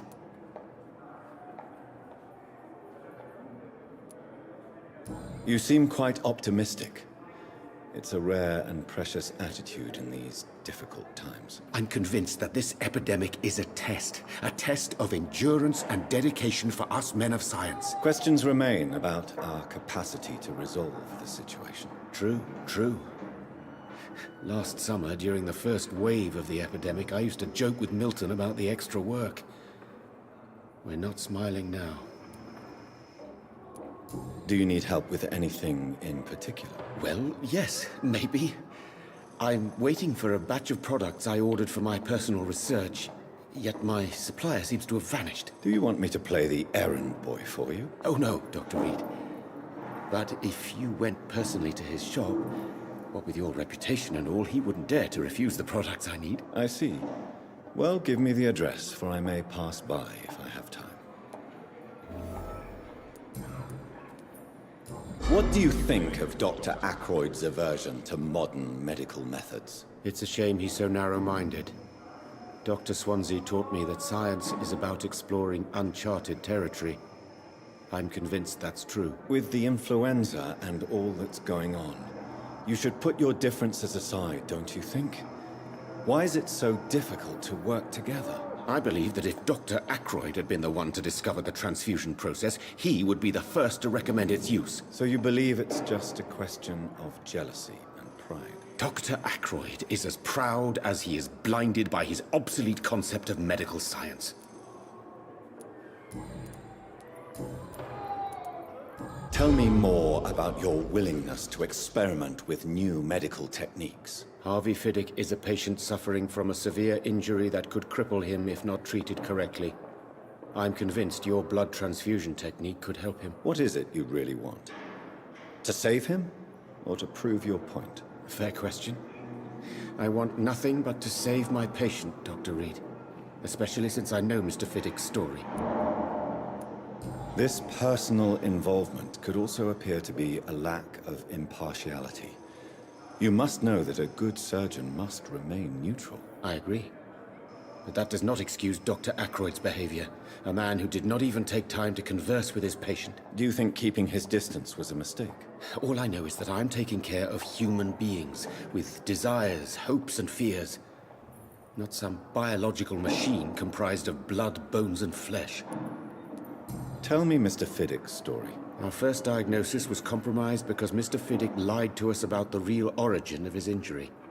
He first claimed it was an accident. But why would he hide such crucial information from us? Because he is a proud father, ashamed of putting his children at risk because of his own negligence.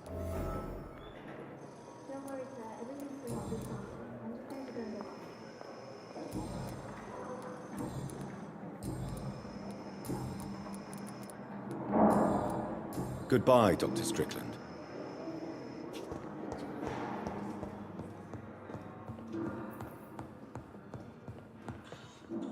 Good evening, Mr. Good evening. Tell me about your injury, Harvey. Why do you feel so guilty about it? My wife died because of me. And now I may lose everything because I've been careless enough to hurt myself. What an arsehole. How could your job be responsible for your wife's death? I was working a double. She went out to bring me a hot meal and got caught in a German bomb raid.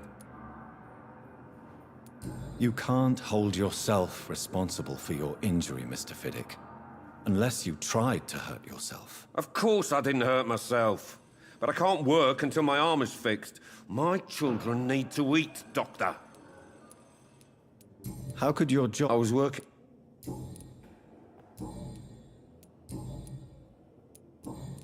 Goodbye for now. My sweet girl reads me like a book.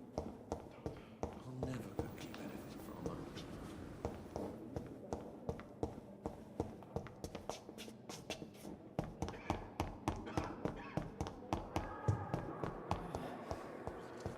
her. Good evening, nurse. Good evening, Dr. Reid.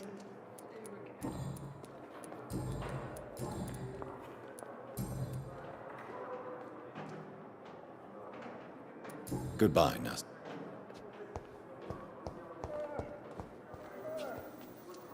Good evening, miss.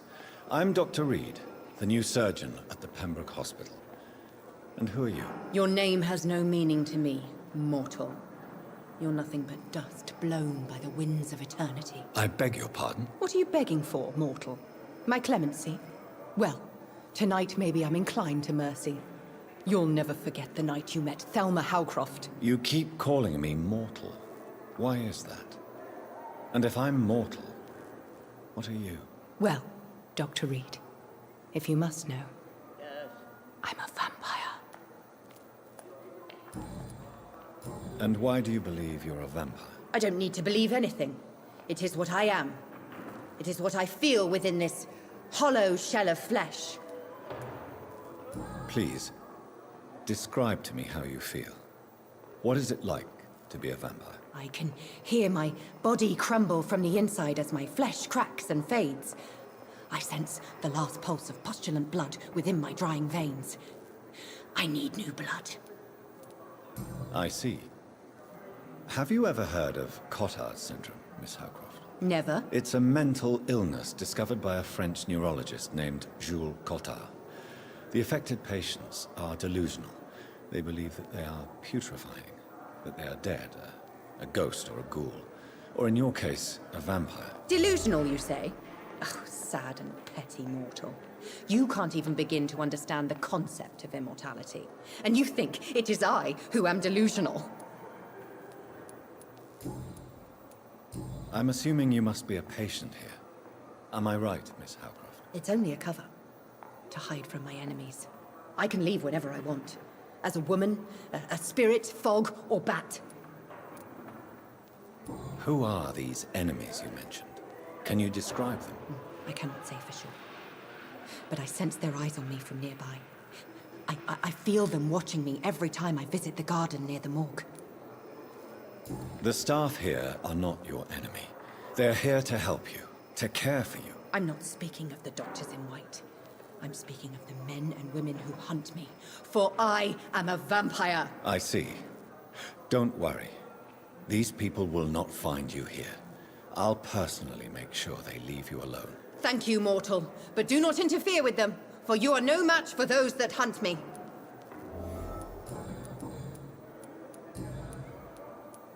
Who are you really, Miss Howcroft? I mean, apart from being a vampire. Is that not enough for you, puny mortal? What do you require? Hmm? Proof of my powers? I'm curious to know who you were before becoming a vampire. No, it's such a long time ago, I don't remember. Centuries of unholy life can have strange effects on one's minds, you see? I'll leave you, Miss...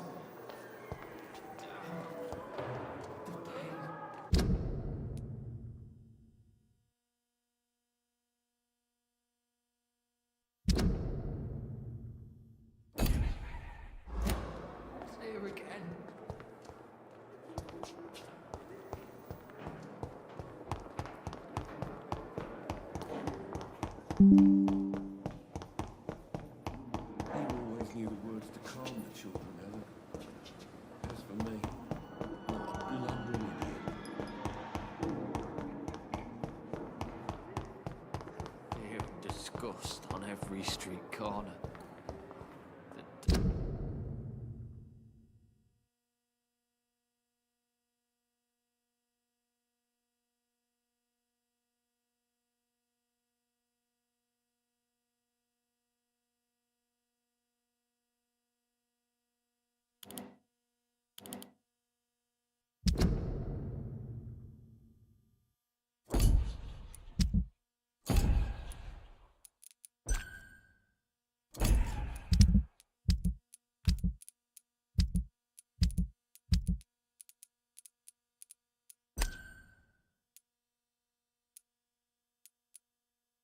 Daily routine.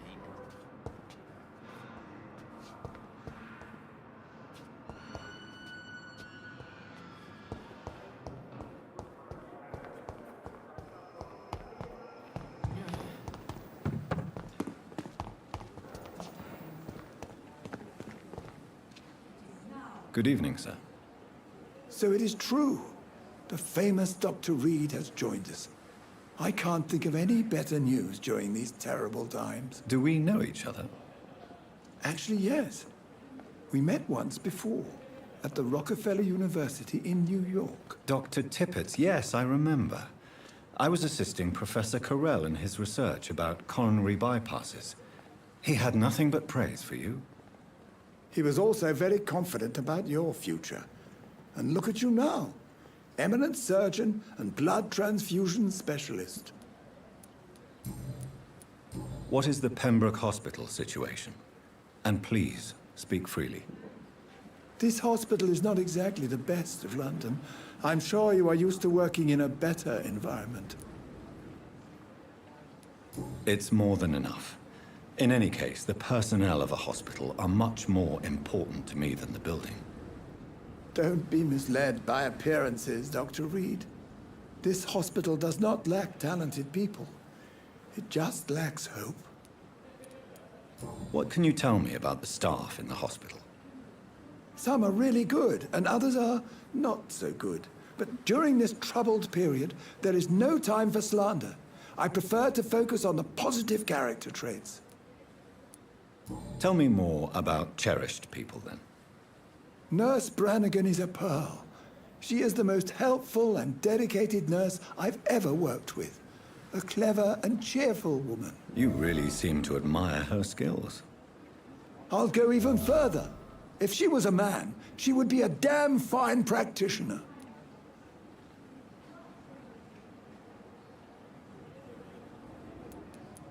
Any opinion about the management? I don't always agree with Dr. Swansea's reserve, but I must admit he does all he can to keep this facility running during this crisis. Ah, yes, the burden of command. I was fed up with this concept while serving as a medical officer. Don't get me wrong. Swansea's a good administrator. I just wish he would get out of his office now and again.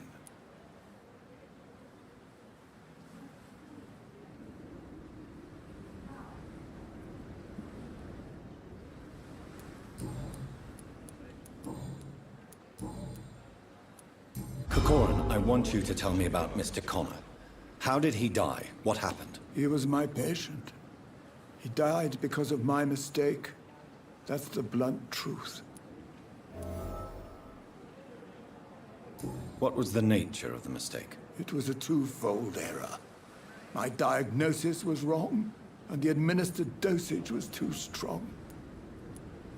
Why not stop practicing? Are you mad? I killed that man, I admit it, and it won't happen again. I have saved so many lives since then. Who was this patient? I don't know. Some sick man from the docks, maybe a fisherman. I had no time to talk with him. No one claimed a body. Goodbye, Dr. Tippett.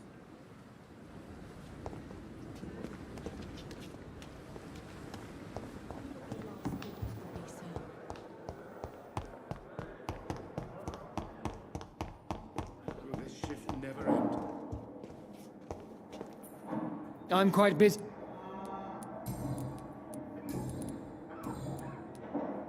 Tell me, Waverly, what do you think of Dr. Strickland's enthusiasm for his experimental research? Strickland is playing with his patients' lives for pride and glory. Now that, sir, is unethical. Are you thinking about something in particular? Harvey Fiddick needs delicate surgery. I believe we should stick to the usual procedure, but my young colleague obviously disagrees.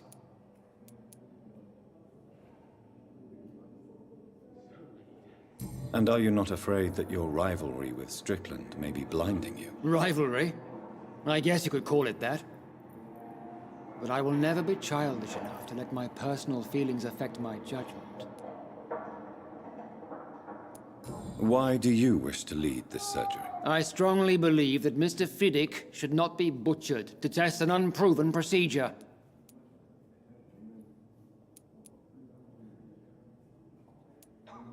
If you are going to lead this surgery, I'm trusting you to assume the consequences of your actions, whatever the result. I'm not the kind of man who runs away from his responsibilities, Dr. Reid. There is no need for you to be looking over my shoulder.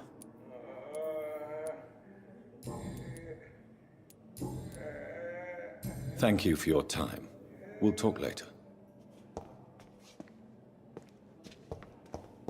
My sweet girl. Reads me like a book. Thelma Howcroft said she was being watched by vampire hunters. Where are they hiding? I should investigate.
It's onto us!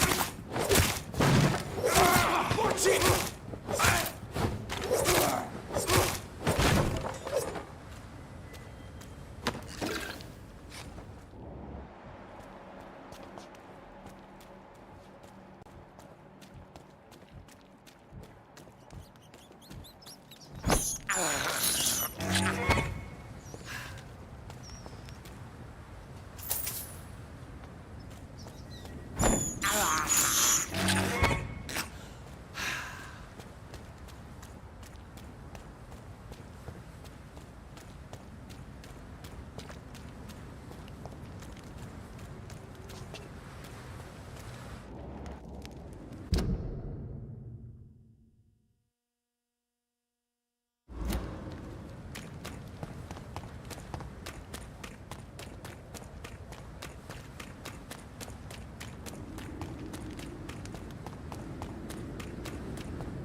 It's locked, all right.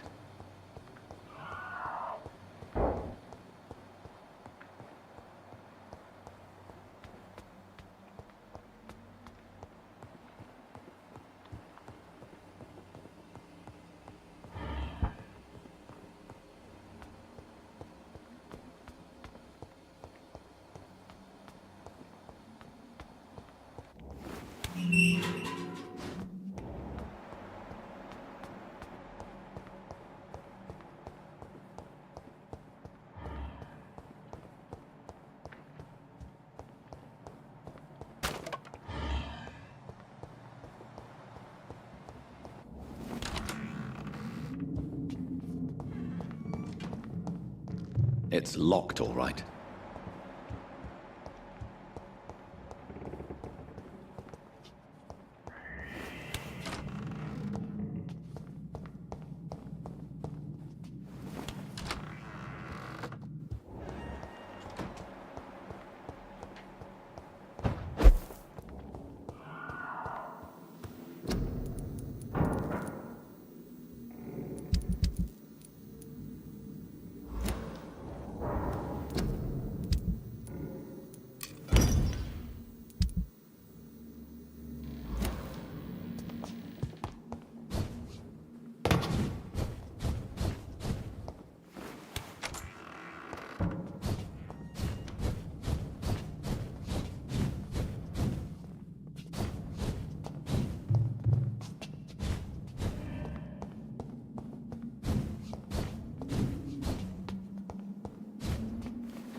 I wonder what your last thoughts would be, sir.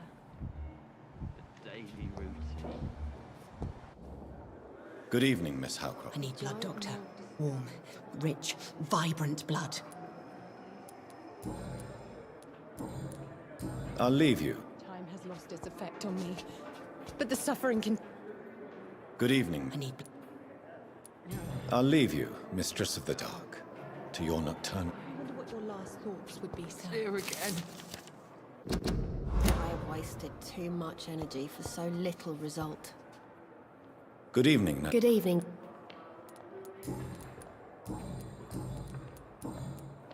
Goodbye, Nurse Hawkins. On every street corner. The daily Hello again. Goodbye, Mr. Hampton. We'll talk again later.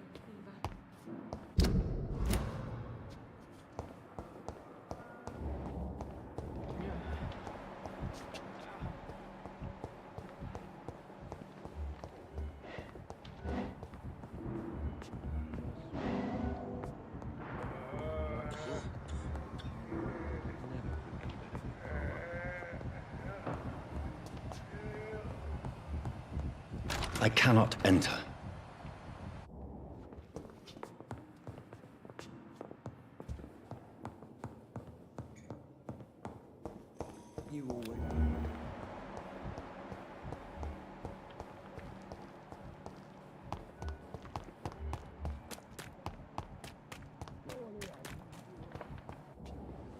Good evening, sir. I'm Dr. Jonathan Reid. I'm new here. I've already heard about you, Dr. Reid. I'm Milton Hooks, the ambulance driver for this shithole of a hospital. That's quite a blunt introduction, Mr. Hooks. You can call me Milton. I like to speak my mind, Dr. Reid. Perk of the job.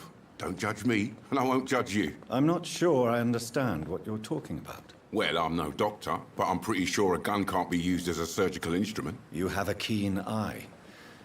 I learned to shoot during the war, and have carried one ever since. Old habits die hard. No need to explain, Dr. Reid. And if you ever need a better gun, remember, I may have something for you. How is the situation around here? You want to hear the situation is all right? It's fucking awful. We lack everything, and it's getting worse every day. Are you really smuggling weapons through the hospital? And why not? I've already been attacked by patients, you know. And by gang members willing to steal my money. But you're not defending yourself. You're selling guns to civilians. You keep people alive your own way, Doctor. I offer them another way to protect their health. So what do you do exactly in this hospital? Apart from smuggling guns, I mean. I've been an ambulance driver since... too long, I guess. I bring sick people here night and day. It's a dirty job, but I get it done. Most of the time. Since you're on the front line, how is the sanitary situation in this vicinity? It's a complete disaster. It's even getting dangerous to enter some streets or buildings. Even the locals attack you. It sounds like things have been a bit rough recently.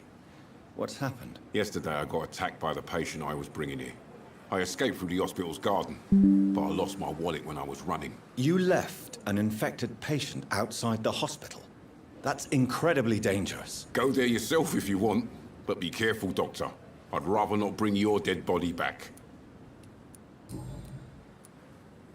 Why do you have such a mediocre reputation among your colleagues, Milton? Fuck them. Nobody knows the horrors I've seen since working here. This city was sick long before the epidemic, Dr. Reid. I know it's a difficult task, but correct me if I'm wrong. Is this not the job you are paid to do? I've seen babies left to die while their brothers were properly fed. Underage girls and boys sold to all manner of perverts. I'm sorry, I don't know what to say. Yeah, exactly. We lack words. So excuse me if I don't look on the bright side of life. Do you know that Nurse Hawkins is thinking of leaving the hospital? That's not a surprise. We've talked about it already. Does it not bother you? Sometimes I think she may be right. We should run away while we can. Question is, where can we go? Where is it safe?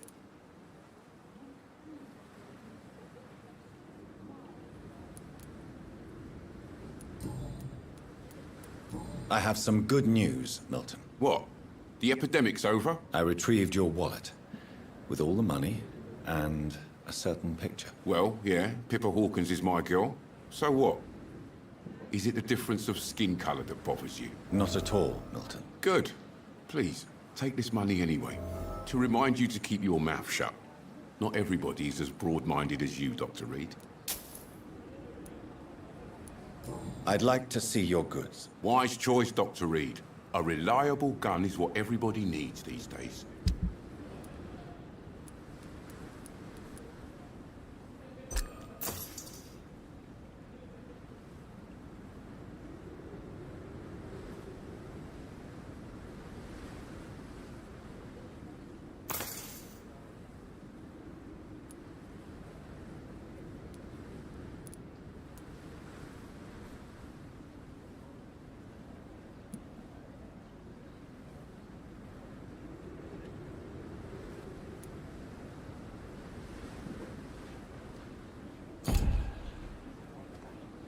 Good evening, Milton. Good evening.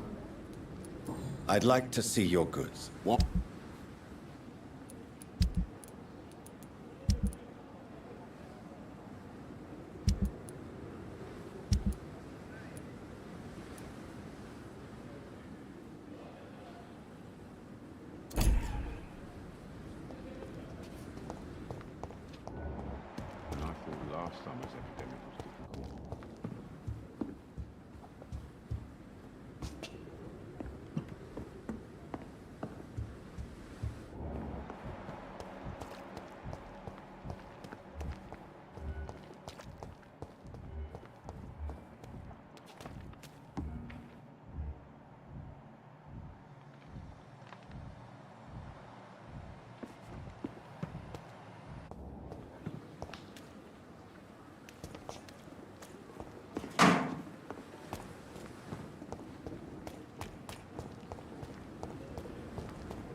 Please, sir. I need help bad. What's going on? I'm Blight, sir. Newton Blight. I've lost my mate. Can't find him anywhere. I'm Dr. Jonathan Reid from the Pembroke Hospital. Please, calm down and give me more details. Oswald and myself were both infantry, sir. We were en route for the hospital, but... well, we had a disagreement. And Oswald ran off towards the canal. How long have you been searching for him? I can't go there. Too many rats by the water. Fucking rats. Can't stand them since the war, sir.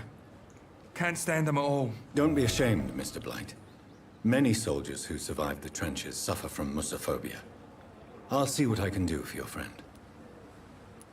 What can you tell me about yourself? I'm Oswald's best friend. We served in the same regiment, sir. We've taken care of each other since we came back from the front. This is a dangerous part of town. What are you doing here? We were looking for the Pembroke Hospital. We both need help. Treatment, I mean. To get some sleep. Just need to feel better, sir. What can you tell me about your friend? His name is Oswald Thatcher. We survived the war together. Oswald is... nervous and quite fragile since we came back from the war. Where was your friend the last time you saw him? He went down by the canal. He didn't want to go to the hospital. I think he went to the sewers on purpose. So I couldn't go after him. I have all the information I need for now. If I find anything out about your friend, I'll let you know as soon as I can. Thank you, Dr. Reid.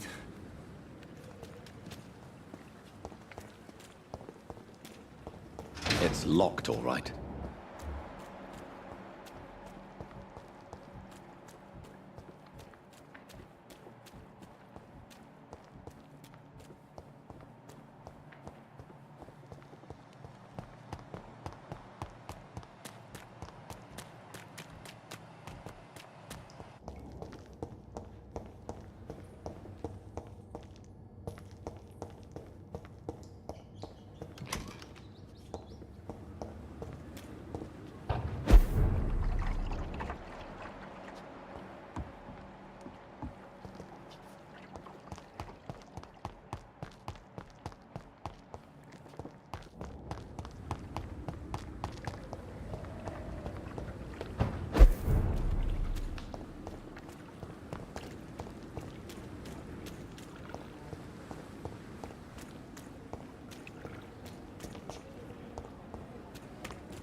What must I do?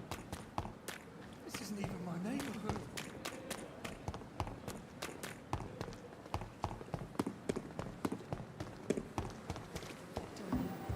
But the suffering continues.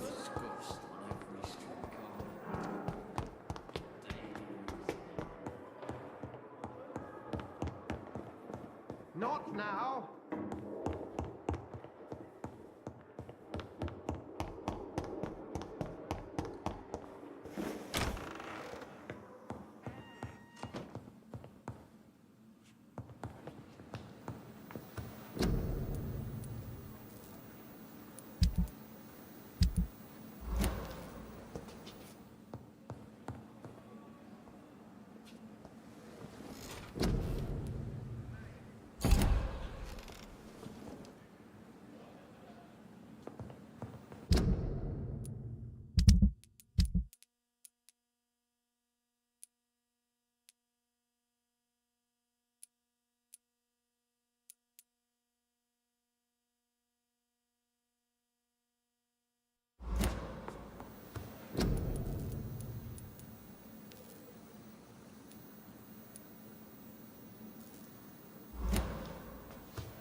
totally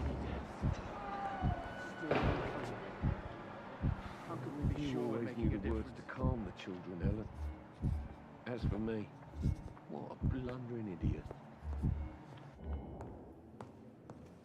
Finally, you've returned, Doctor. Did you find anything of value? Yes, nurse. You've worked your first miracle, Doctor. Now, this patient here needs immediate treatment. Duty calls. When the storm has passed, I'll show you how to mix the remedy yourself with the same basic ingredients. Many thanks, Doctor. When you've finished, you ought to report to Dr. Swansea in his office. He's been looking for you. Seemed pressing.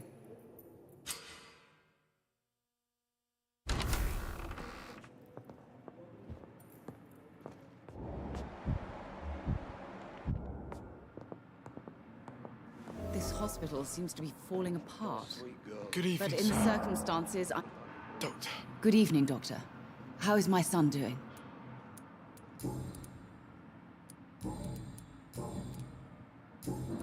Goodbye, Mrs. Goswick. Good evening, Mr. Goswick. How are you? I'm okay.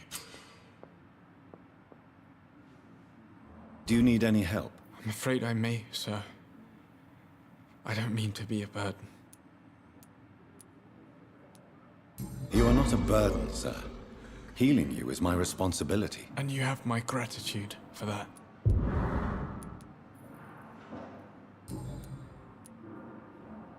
Why did your mother have you hospitalized here? She seems convinced this is a bad hospital. My mother just wants the best for me. She won't rest while I'm here. She'd go all the way to hell and back to help me. Pembroke Hospital may look unorthodox, but rest assured you're in good hands here. It's not me you have to convince, Dr. Reid. It's my mother. Is your mother bothering you? As your doctor, I can ask her to leave you alone if you would prefer. That's tempting, Doctor. But you have no idea what my mother is capable of. She would tie herself to my bed if you asked her to leave. How painful is your throat, Mr. Goswick? So painful I'd rather...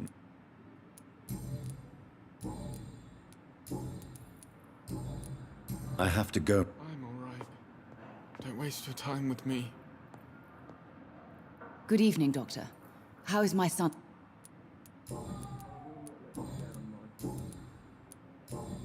Goodbye, Mrs. Goswick.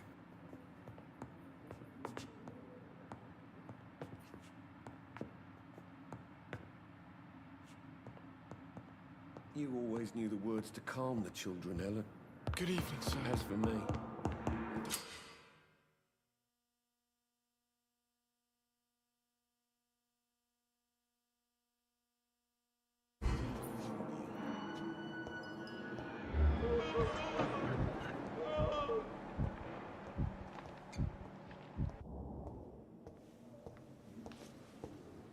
Good evening, Dr. Strickland. And good evening to you, Dr. Reid.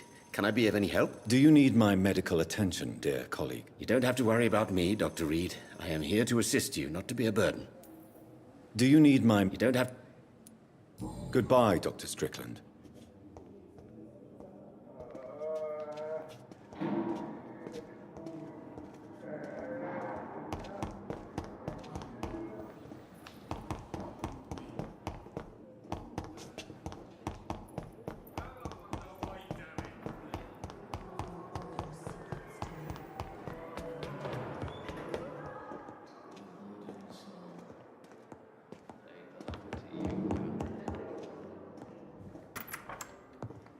Please, Jonathan, come in.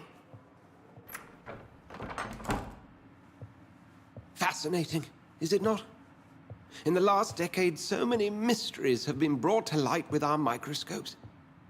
The human body, biology's penultimate frontier.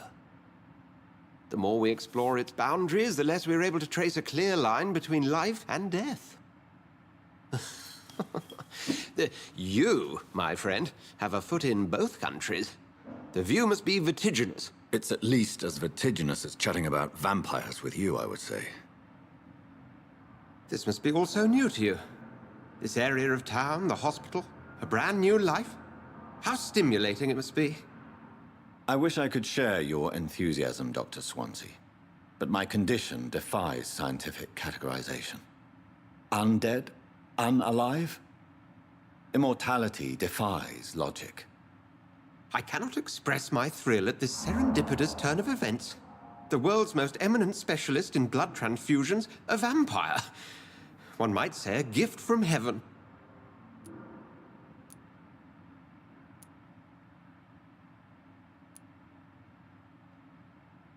There is an absurd poetry to my situation. Physician, heal thyself. Forgive me. I've been an admirer of your work for a long time, and now you are so much more than a brilliant physician. And please, call me Edgar.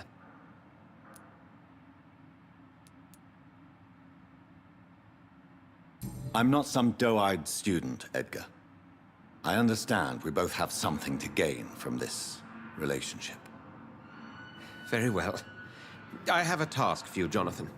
Something that will require all your newfound skills. Please, go on. The Pembroke only survives through the generosity of our benefactors. Unfortunately, our main donor has found herself in a bit of a bind. Now, if you could help her out... A spokesman or politician is what you need. That's not my calling. And until I come to understand what has happened to me, I require discretion. Discretion is in order, Jonathan. Lady Ashbury has recently received rather indelicate correspondence that, if revealed, would jeopardize her position. And you would like me to eradicate this threat? By the stole, of course not. I would just like you to pay her a visit. Her ladyship is certainly near the tents outside, tending the sick. You can't miss her. Look for someone impossibly delicate. Accepted. I'll see what kind of trouble Lady Ashbury is in.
The flu took my dear wife, Emily. I take comfort knowing we'll soon be together again. Mr. Rainfield, that's no way to talk. You're in good hands here, and we'll be up again soon enough.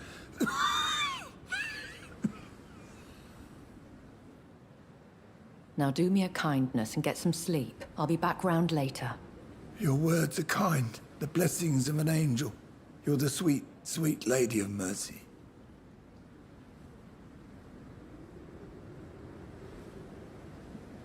Good evening, Dr. Reid. It's a pleasure to see you again. You seem surprised. Dr. Swansea has brought me up to speed concerning your recent appointment to Pembroke Hospital.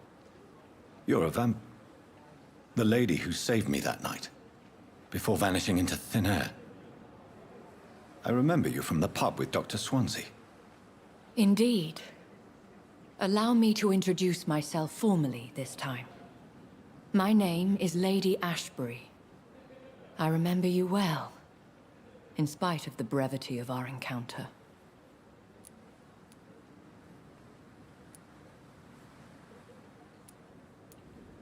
So it seems our Dr. Swansea does indeed have a fascination for creatures of our constitution. Dr. Swansea is a remarkable man. Dedicated, one might say, obstinate? He spent years compiling our bestiary. I hope you're more disposed to answer my questions now.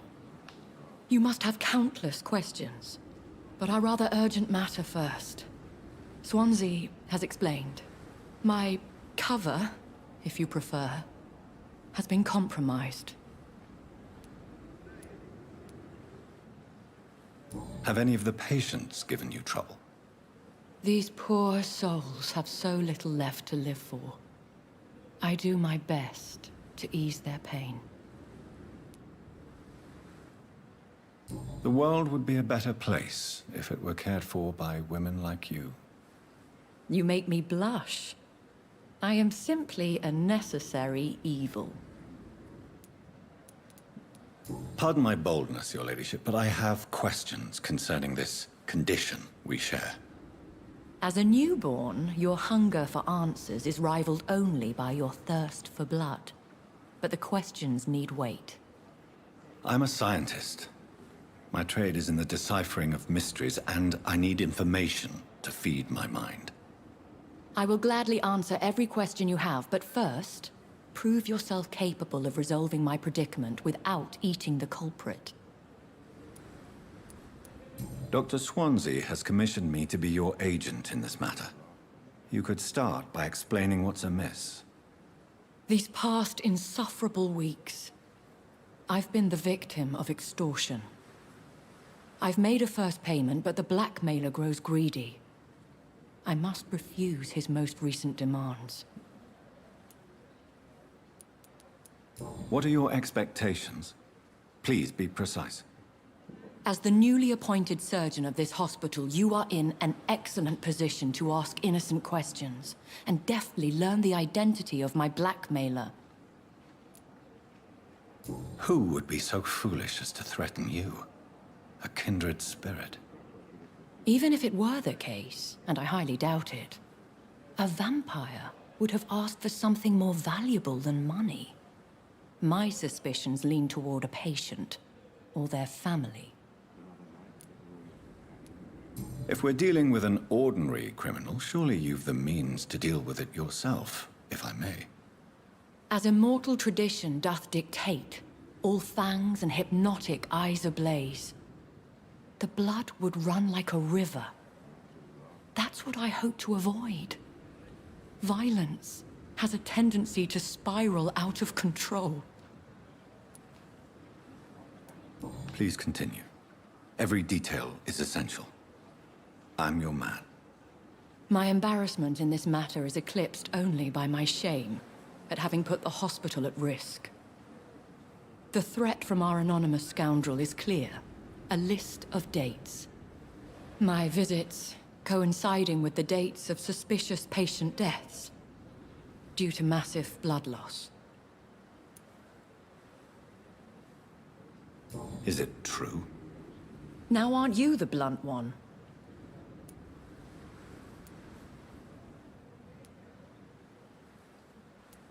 You are aware that I too know the thirst for the scarlet nectar. In all honesty, I'm not simply a patron to the hospital. My visits serve a dual purpose. Dr. Swansea has been treating my condition with a revolutionary technique of blood transfusion.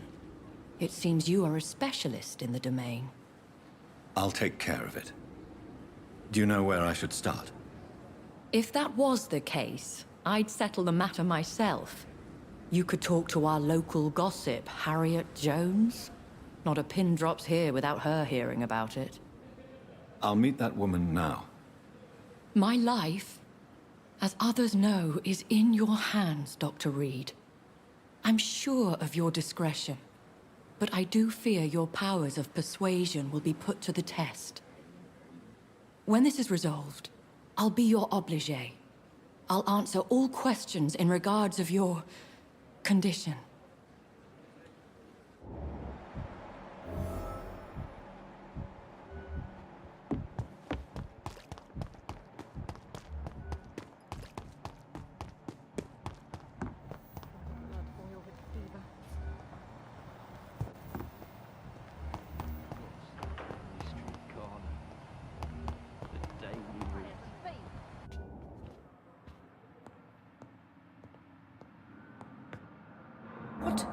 What?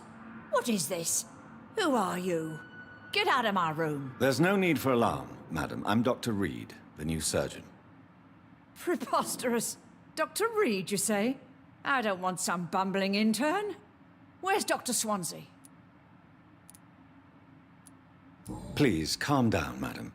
I assure you that I am highly qualified. I'm just back from war duty.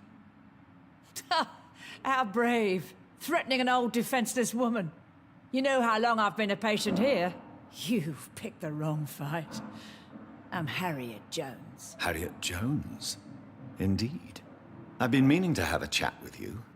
You know what goes on here better than any other patient, I gather. Oh, better than any patient, nurse or doctor. I've seen so many vile undertakings. I heard there have been some despicable goings-on. Was there a case of blackmail? Blackmail? Wait. You're investigating something. This isn't a social call. One of those incompetent cunts slit a poor sod's vein. If I didn't know better, Miss Jones, I'd be inclined to say you enjoy this type of idle gossip. God's honest truth, Doctor. It's just the way it is here. Most of these bitches would let you freeze to death before getting you a blanket. You seem to know more about the goings-on here than anyone else. Beware, Miss Jones, in case suspicion should fall on you. That's it. Blame the old and infirm. I see those little bitches' greedy little eyes. Just waiting for me to pop off they are. I assure you, madam, this is not an investigation into a possible medical error. Debauchery, then? Nurses Crane, Hawkins, Brannigans, whores, all of them. They can't keep their legs shut. I've seen them scratching slutty sores. Really? Well, if you have irrefutable proof, I'll not have the staff behaving in such a manner here. This is your business, Doctor, not mine. But I swear one of the nurses is cavorting with some man on hospital hours. Thank you for your time, Miss Jones. You've given me something to go on. See you on the next round.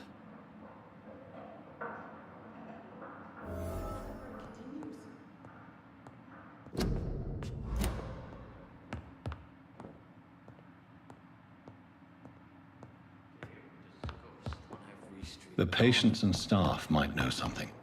I'll start my investigation with them.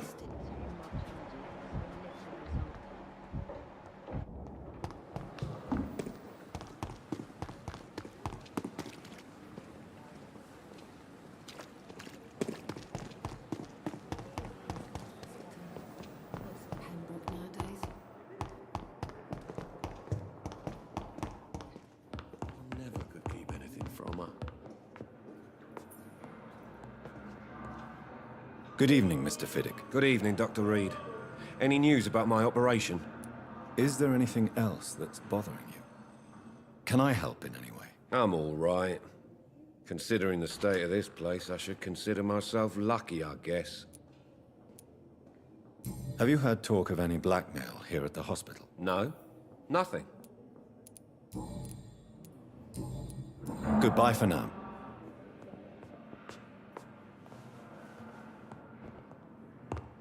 I will not let you down, my boy.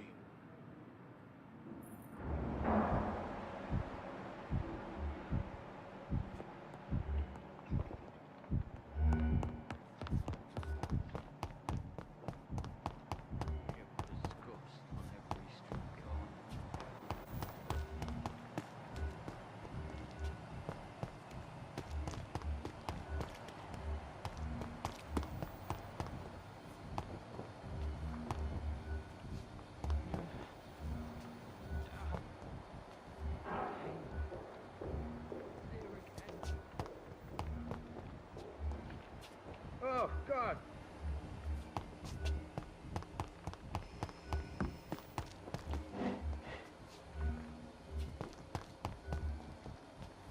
This is no time for some.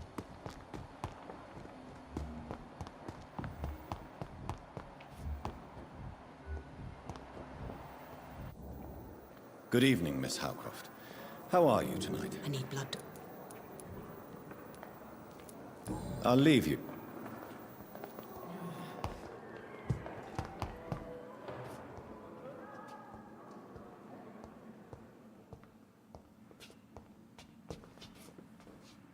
Good evening, Nurse Hawkins. Good evening, Dr. Reid. Pepper, I know you're very close to Milton Hooks. Yes? Milton Hooks is my man. If you want to report me for that, just feel free, Doctor. I have no intention of reporting you, Nurse Hawkins. But are you aware of the risks? The rules say I won't be allowed to work as a nurse anymore. But here at the Pembroke, we break rules all the time. Is he worth the risk? Hey, I'm no perfect woman, and Milton is not the finest bloke. But we do our best to get by. That's all any of us can hope for nowadays.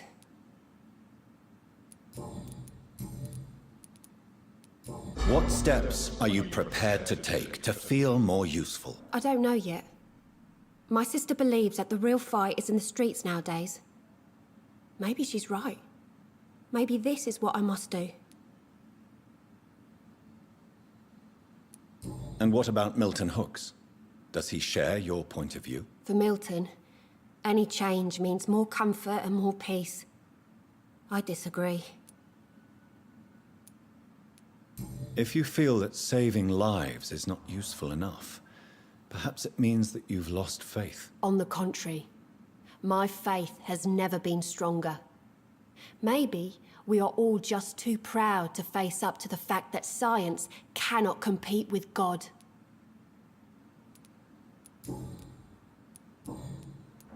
What can you tell me about the strange man visiting one of the nurses during her shift? Let me guess.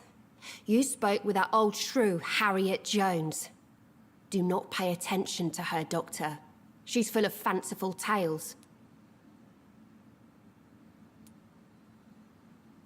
No matter how you feel about her, Miss Jones deserves our help. Who says I don't care for her? Hate is what keeps that old crone alive. She could have been telling the truth about the mysterious man. That old witch will end up in hell soon enough. Who cares if a nurse finds some happiness where she can? What can you tell me about... Let me get... Goodbye, Nurse Hawkins.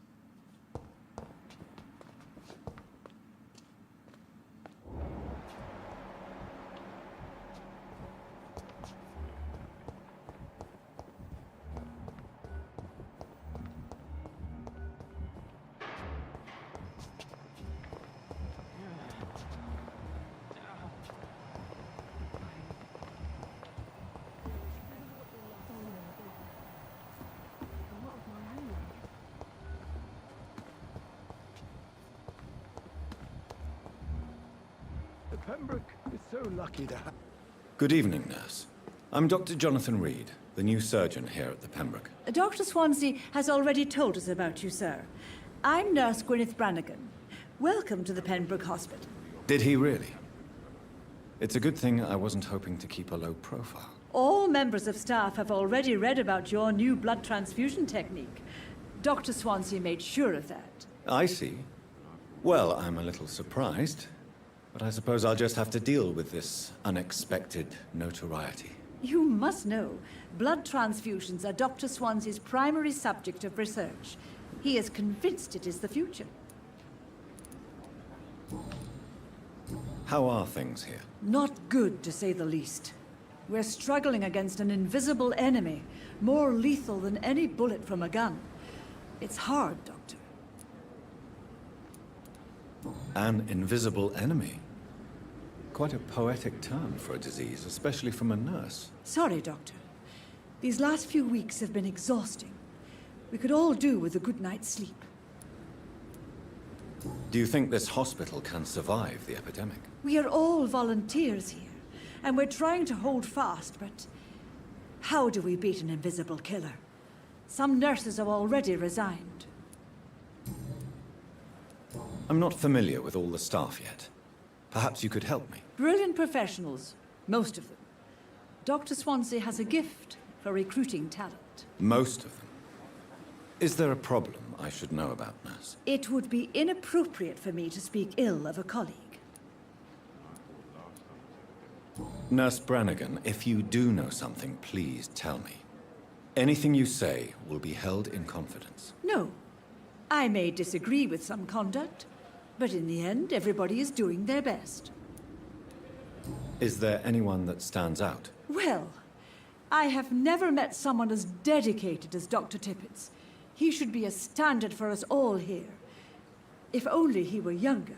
Why should his age be a problem? I guess it's fair to say he's always pushing himself to the limits. He just doesn't know when to stop and get some rest.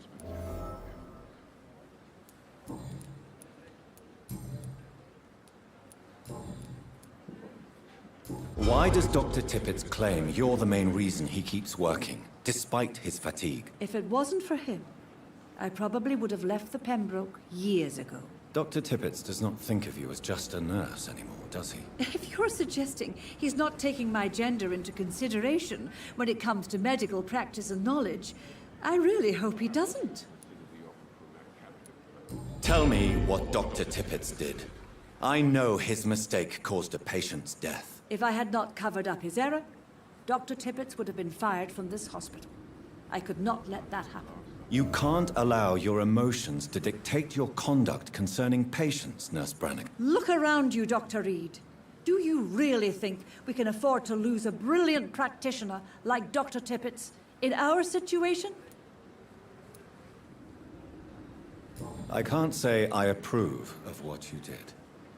But as a field surgeon, I know that some situations require you to bend the rules. I'm not proud of what I've done, but to contain the epidemic must be our priority, so we can't afford to lose Dr. Tippets.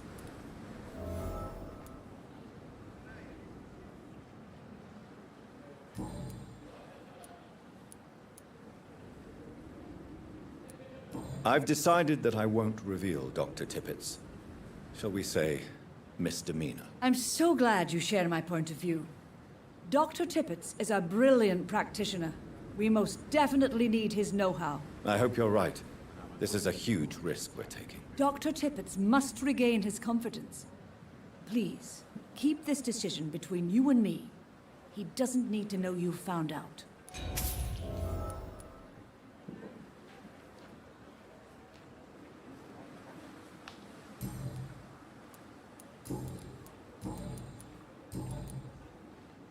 Do you know if any of the hospital staff have criminal backgrounds? The people who work here all come from very different backgrounds, Doctor.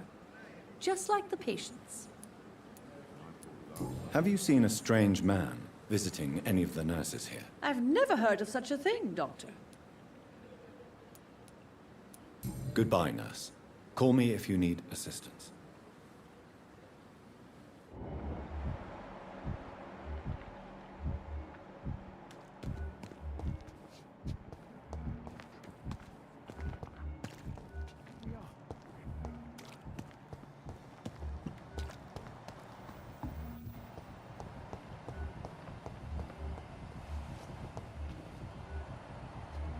You are going to reveal all your secrets to me. My blood and soul. They belong to you now. The life running in your veins. This dead flesh needs it. Oh, please spare me, Dark Queen. Spare your obedient slave. Good evening, Mr. Elwood. Evening, Doctor. Soldier, do you need assistance? I'm fine.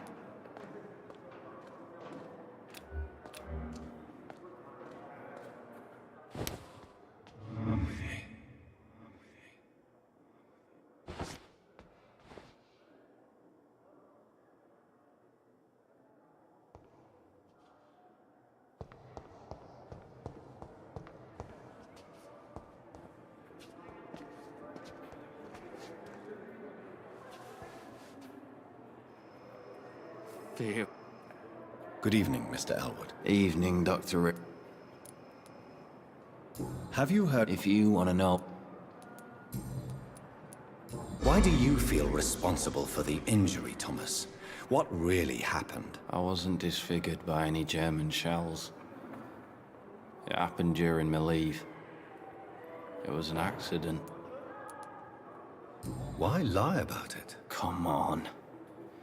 It's one thing to come back disfigured by the Germans, and it's another to get injured in an accident that could have happened to anybody.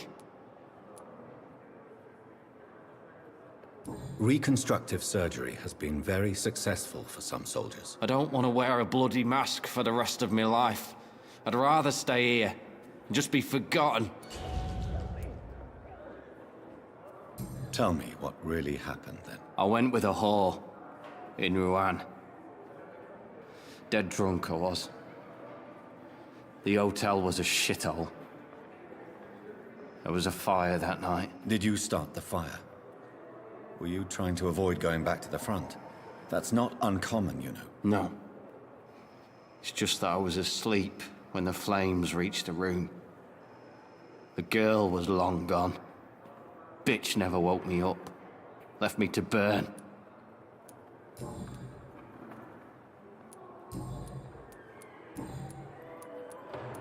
How close are you to Miss Hallcroft? Are you aware that she thinks she is a vampire? To wait for her next nibble is the best reason to stay here. Every time she approaches my bed, she treats me like something tasty. A normal person. Aren't you afraid? She may hurt you if the game goes too far. She's quite harmless, I can assure you. Her head's broken inside is all. While I'm busted on the outside. But she's still beautiful. Living proof that there's hope for me. So do you let her bite you? You know that's not sanitary. And why not? She's only supping a few drops of me blood. And the pain, it's real for once. She could decide to bite less willing patients. Then it's another good reason for me to stay here, Doctor. You do realize she's mentally disturbed. It's called the Cotard syndrome. She truly believes she's a vampire. In her madness, she never refers to my scars. And frankly, if I could, I'd join her world. It seems much more fun than the real one.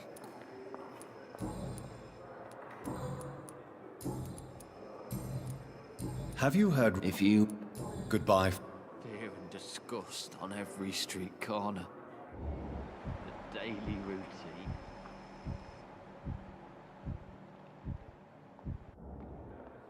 Good evening, Mr. Elwood. Evening, Dr. Reid.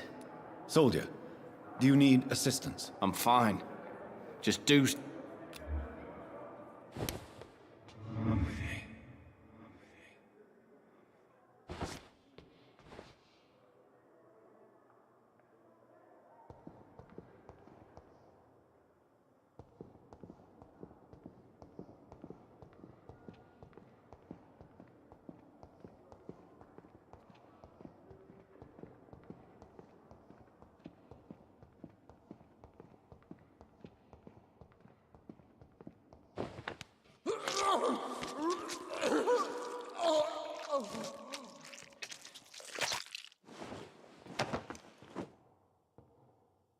So this is how it ends. Farewell, my life, you betrayed me, good.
It's locked.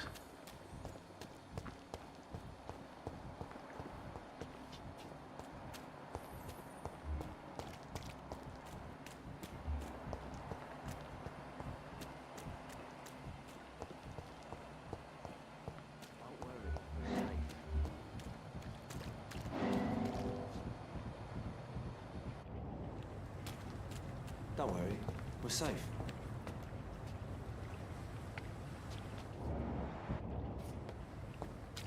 No one is here.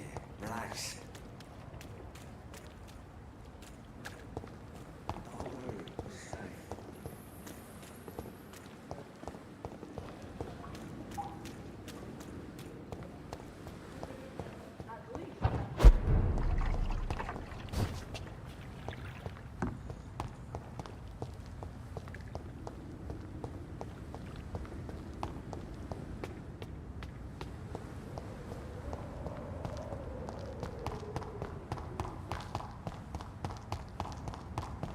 See them fancy clothes? This one's a top!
Relax.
We've dodged death so many times. You're sure you don't come back with me? Nah, I ought to see someone at the hospital. Be careful. You look so bad they may keep you as a patient. Fuck 'em. I don't like hospitals or doctors.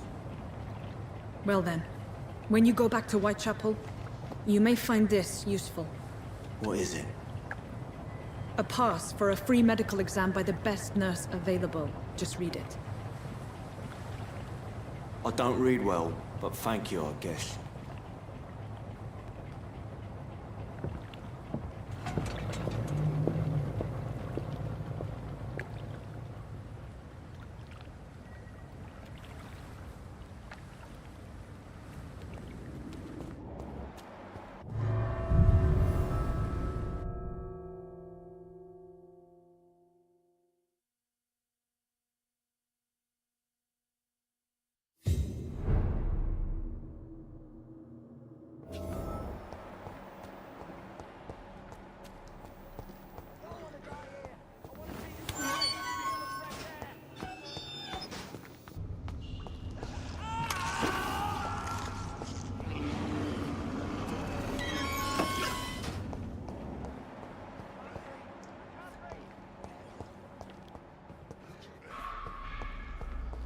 This man has been savagely attacked and dragged to the floor.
What sort of creature is this?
Here's what's left of him. Not a lot to check, but I should anyway.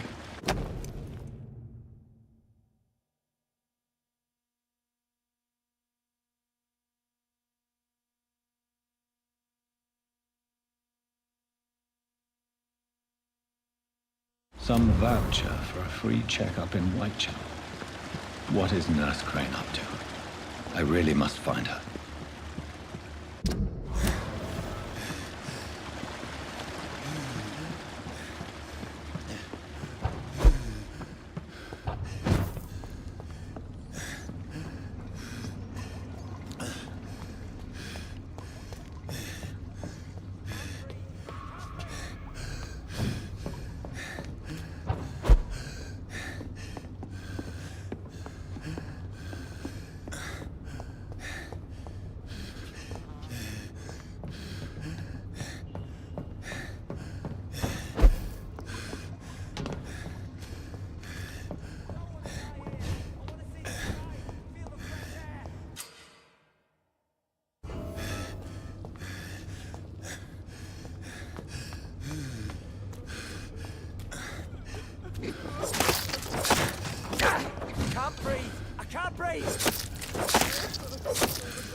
Are you injured, sir? Help me get out of here. I need to get out. I'm Dr. Reid, and I'd be glad to help you, but you must calm down first. Please, take a deep breath and tell me your name. Okay, Okay, I'm Oswald Thatcher. Please, I need to get out. Mr. Thatcher, your friend Newton sent me to help you. Do you remember him? Yes, I do. Good. Now leave this place and enjoy the cool night air. It's quite invigorating. I'm sure you'll feel better if you do.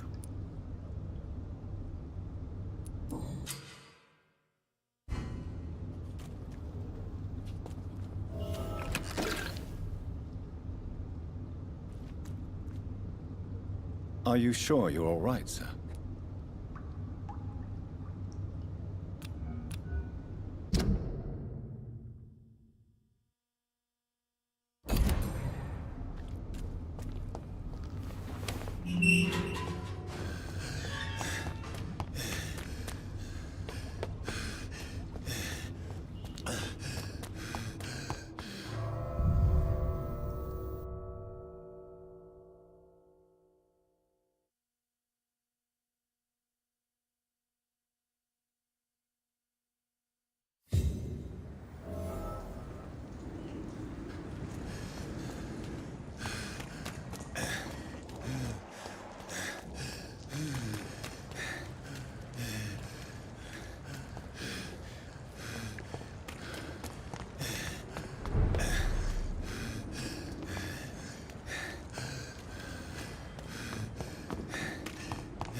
Perhaps I should have considered the offer from that Cadigan fella.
me. What a blundering idiot. Good evening, Doctor. And good evening. Do you need my... You don't have to... Tell me, Thoreau, what's the real cause of your dislike for Dr. Ackroyd? He refuses to admit that your blood transfusion technique is the only way to save Mr. Fiddick. I'm convinced we must use it. What Dr. Ackroyd really said is that you lack the skill to perform this operation efficiently. Is there anything you have to say about this? It's a false conceit. Dr. Ackroyd secretly envies your reputation. His jealousy blinds him. I'm not the real target here.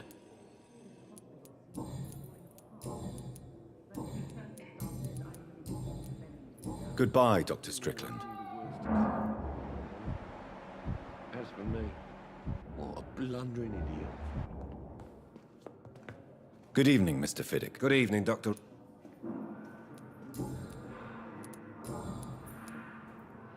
Goodbye for now, Mr. I will not let you down, Nightwolf. Good evening, Mr. Fiddick. Good evening, Dr. Reid. Any news about my operation? Is there anything else that's bothering? I'm all right.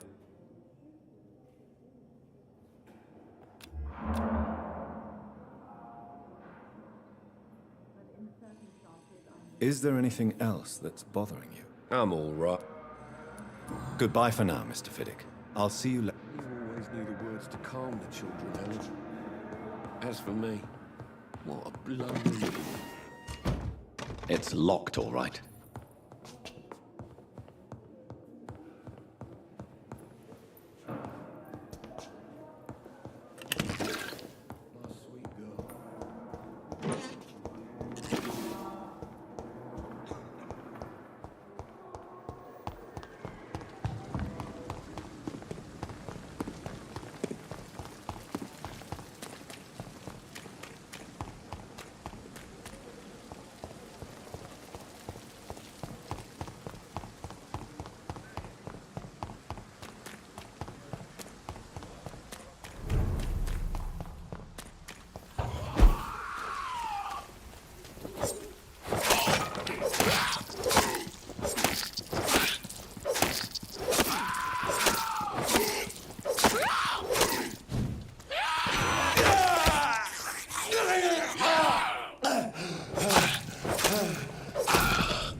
Get it down!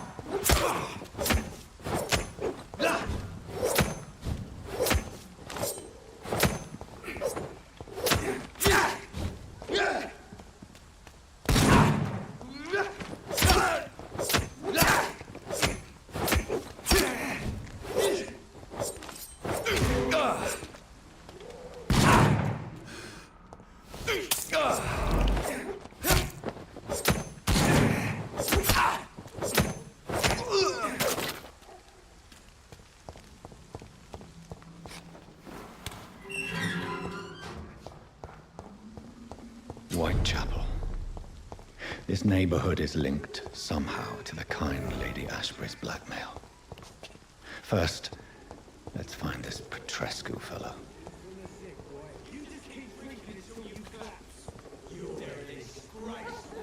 Fuck you all!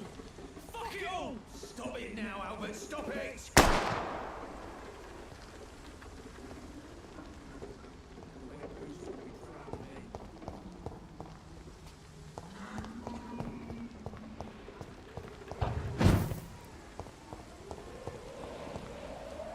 Are you all right? The bastard hit the wall next to me. I don't even know if he meant to miss. If you've been hurt, I can help you. I'm a doctor. Name's Albert. Remember it. Now bugger off. I found the recruiter you were expecting. He's dead, but he carried a note. The Wet Boot Boys have accepted your application. I knew it! I told you I was tough enough. I'll be free soon. This note was found on a dead man, Albert. If that doesn't change your mind, then you must be ready to face the risks. You're all fancy words, none of which concern me. Go worry about someone else. I'm fine and I've a future here. What happened? Did you really steal that man's medication? Hey, I didn't do anything, it ain't me. All right. Perhaps the poor drunk just confused you with someone else. Sod off, mister. You ain't got no clue what's going on here. Bastard was a soldier in the war, so now he's got the right to shoot me. It's true. I'm not familiar with this part of town. Perhaps you could help me. I said sod off. Go find yourself another guide.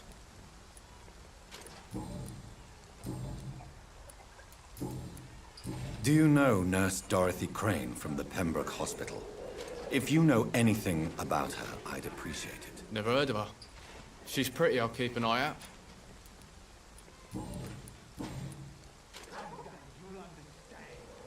Goodbye, young man. I'll not die in some piss-stinking alley reeking worse than a week-old lavvy.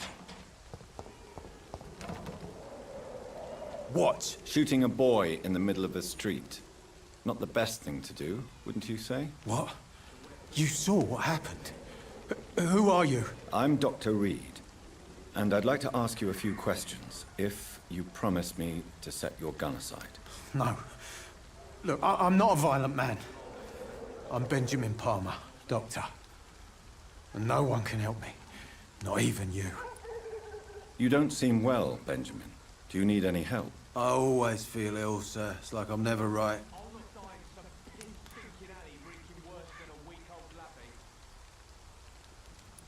I will...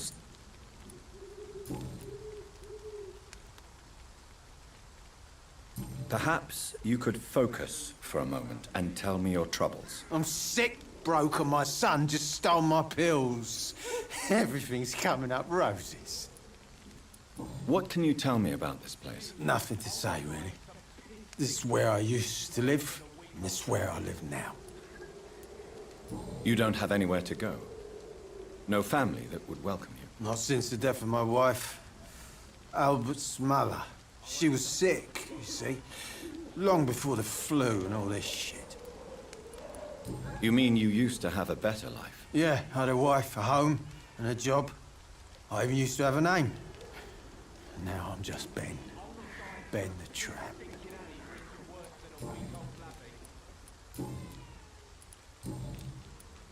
Whatever the boy did, I'm sure he didn't deserve a public execution. I swear I didn't want to hit him. It's just that I'm sick in the head, you see, and the boy just frayed me last nerve.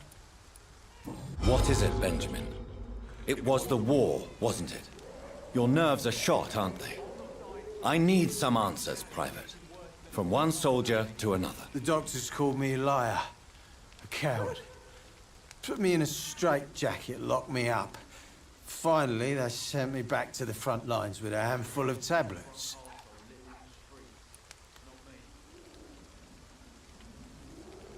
It's a pity that doctors still practice such barbaric methods. It's a dishonor to our profession. Now only the pills stop me thinking about this shit. To not hear the explosions. I'm even scared of the dark these days.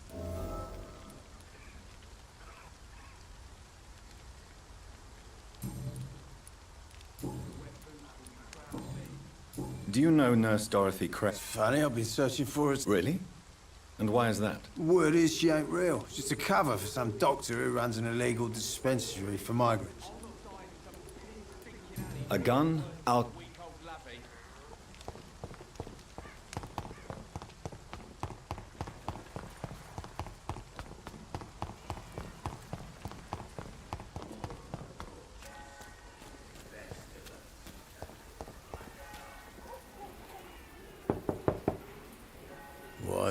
What do you want? Leave me alone. Good evening, sir. I'm Dr. Reid.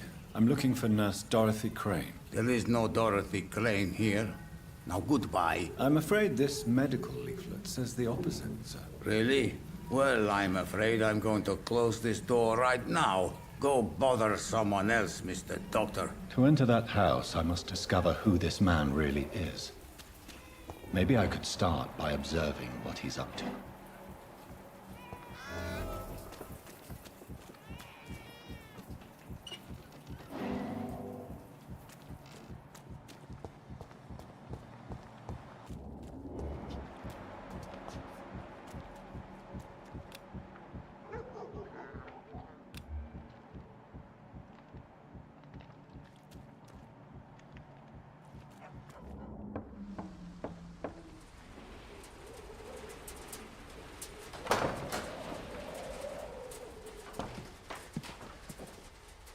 A strange man was at the door with a pass for our medical facility. I refused him entry. Darius, how could you know he didn't need our help? His clothes were too finely tailored to be from Whitechapel. Perhaps just a friend of that stray poet who is always about. Richard Nithercott? No, not of the same cloth, this man. I suspect some machination from that journalist. Clayton Darby. Is he still asking questions? Yes. I saw him drifting around St. Mary's Church. I swear he is tracking me just downwind.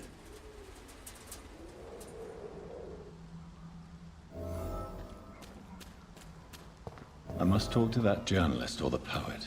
They must know about Darius. Nearby the church they just mentioned.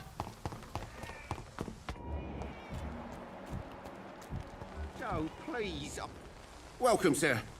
Please, take a browse of my wares. I am Dr. Reid.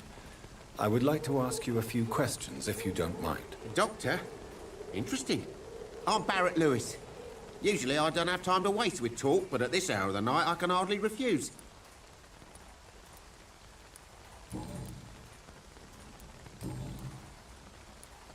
Have you heard of Nurse? So she's... Dorothy Crane ain't even a real name. That doesn't explain why she irritates you so much. Have you heard of Nurse? So she's... Dorothy Crane ain't even a... That doesn't... Your precious... Goodbye for now, Mr. Lewis.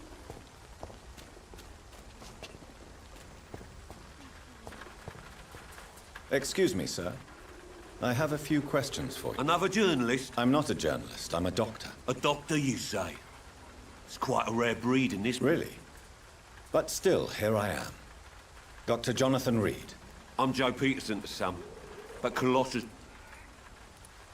Have you heard of a nurse named Dorothy Crane? Dorothy Crane? Yeah, I know her.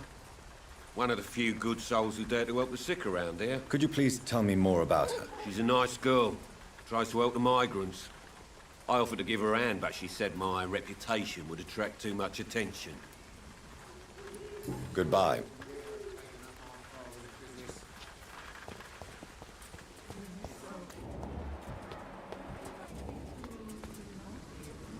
Forgive my interruption. Do not apologize, my son.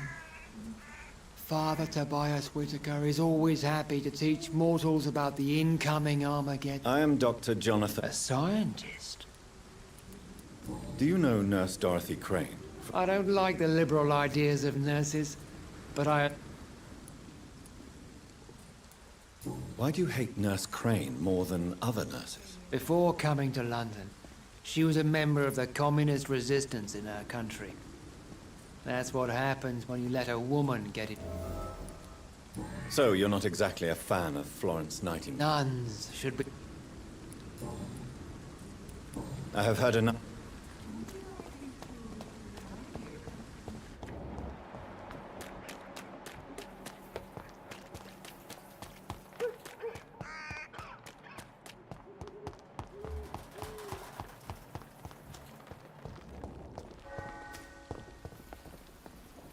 Good evening, miss.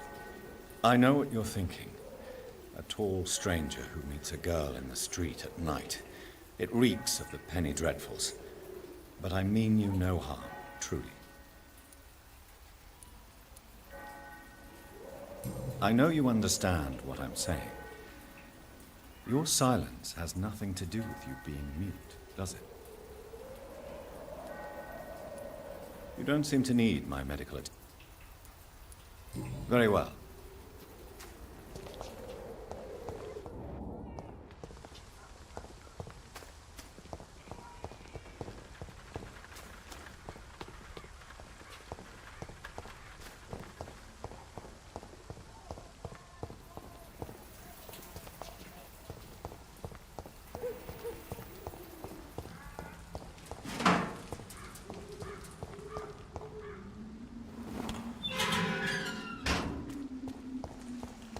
Human!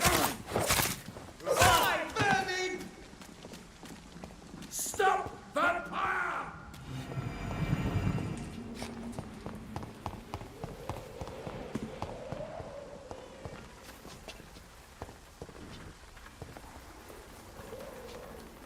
Hello again, miss. You don't seem to need my medical attention for now.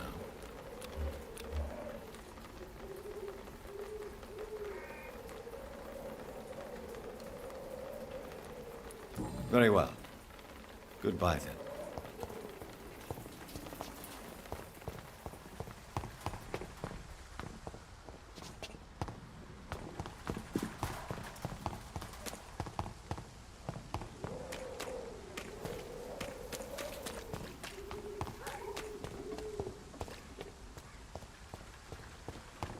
The walls of your home will not protect you. For there is no protection. Excuse me, sir. Sorry, I'm Dr. Reid, the famous surgeon. I'll gladly help if I'm able, sir. I heard you're investigating an underground medical dispensary in Whitechapel. What do you know about it? Not much, I'm afraid. They are wary of strangers, and I'm not really an acquaintance of theirs. Why do you care? I'm afraid one of the nurses from the Pembroke Hospital may be involved with unsavory activities. Ah, could it be Dorothy Crane? Without a doubt, you are a damn fine journalist, Mr. Darby. What do you know of her accomplice, a man named Darius? I don't know much about the man. He's very cautious. Never goes out. Doesn't seem to have any friends or family. He never goes out? No. A few days ago, he unexpectedly did. I followed him, but it was just a ruse to keep me away from his house. Really? How do you know? He went to the nearest mailbox, but just before posting his letter, he ripped it up and threw it away. He has no relatives at all? No. Except for that strange man, a poet named Richard Nethercott, who sometimes comes by. Darius would never let him in. Where can I find this Mr. Nethercott? He spends most of his time lurking around Whitechapel, talking to himself or declaring verses. These days, you can usually find him behind the church. Goodbye, Mr. Darby. Farewell.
Good evening, sir.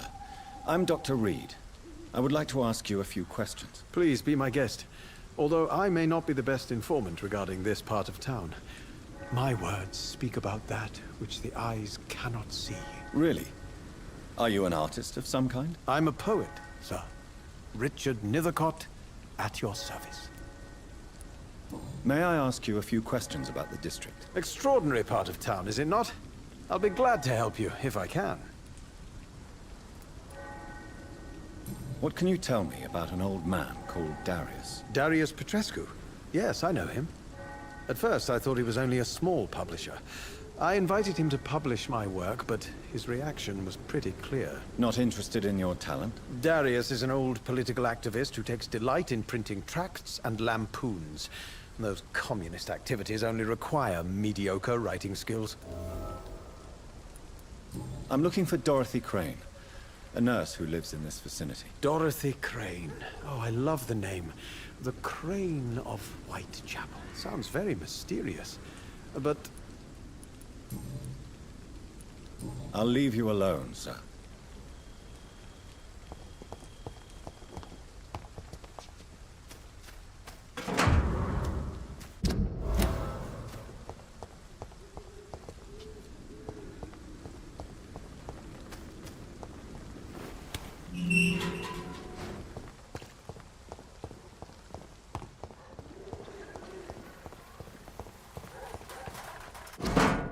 The content of Darius' letter to his children could give me more leverage to enter. Darius is a bit less of a mystery now. It should not be that difficult to incite him to let me in. You are blinded by your Please, I don't have your money. Come on, Barrett, you know the game. You pay for peace of mind.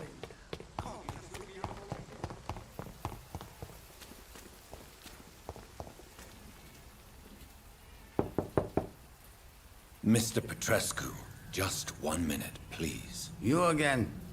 Go away. Sir, wait. Stop this nonsense. I know Nurse Crane is here.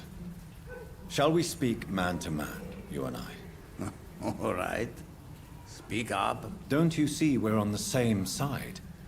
We fight to help the poor, sick, and abandoned. I'm nothing like you, Mr. Doctor. Yes, you are.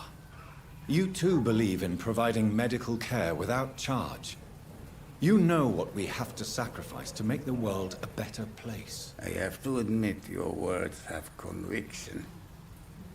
All right, I'll let you see Dorothea.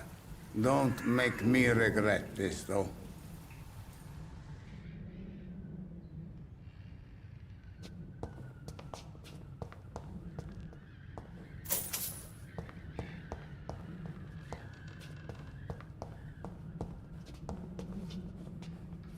It's locked.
So...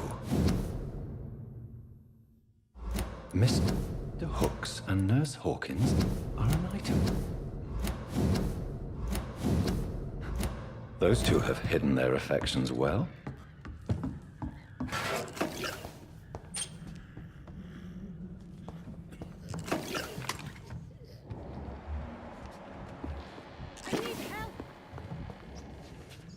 What do we have here, nurse? Patient Raz Van Vasily. High fever running on 3 days. Complaints of dizziness, muscle aches, and head pain. Diagnosed with influenza. Treatment? Aspirin and salicin for the fever and discomfort. Liquids for dehydration, but he's having trouble keeping even water down.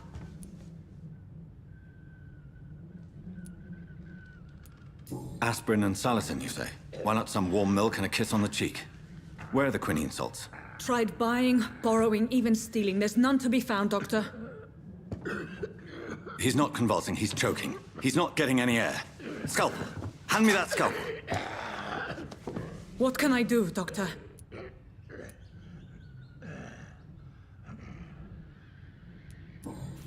It's too dangerous to operate with these convulsions. Sedative, nurse. Do we have any anesthetics? I'm sorry, Doctor. None at all.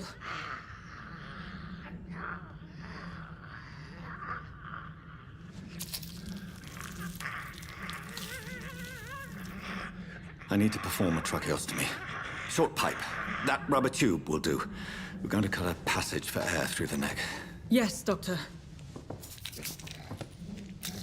He's breathing again, but he's coughing up blood. Internal hemorrhaging. I need to make another incision into the chest cavity to drain the fluids from the lung. Prepare another tube. A thoracostomy? Doctor, we've nothing to fight the infection. We need an aseptic environment. Right then, Nurse Crane. What do you suggest we do? I've no idea. I'm not the doctor. Time is of the essence. We need to perform a thoracic drain. Yes, Doctor.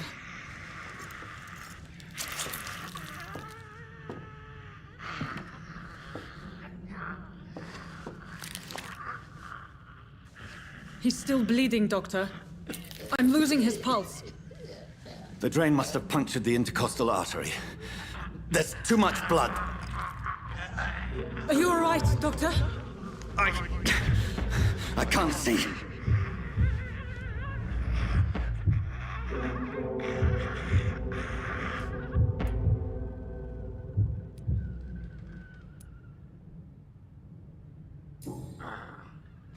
I must first suture the artery. Find the wound. The source of the blood. Needle and thread, Doctor. Good. The stitches are holding. How's he doing? We're losing him. We've lost his pulse. He's dying, Doctor!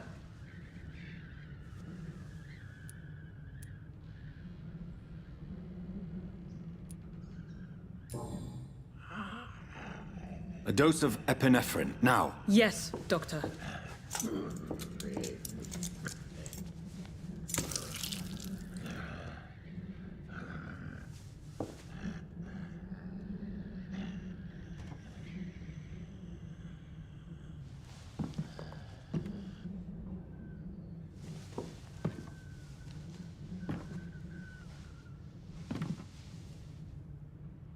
We've lost the pulse. He's gone, Doctor. Nurse, we did everything we could. Truly? Everything you could? Is that how you'll report this in your log?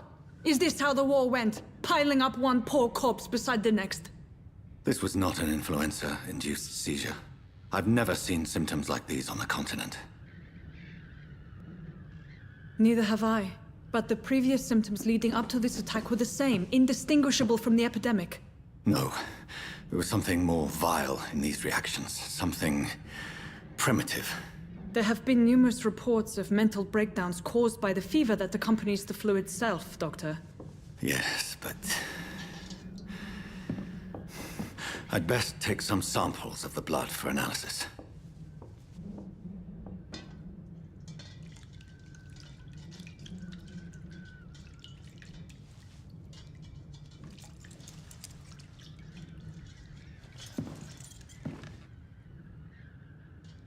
I doubt you're here to test my bedside... hands.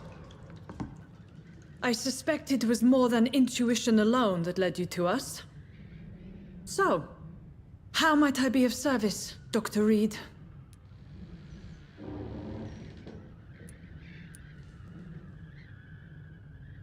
I've come to put an end to this insufferable blackmailing, Dorothy.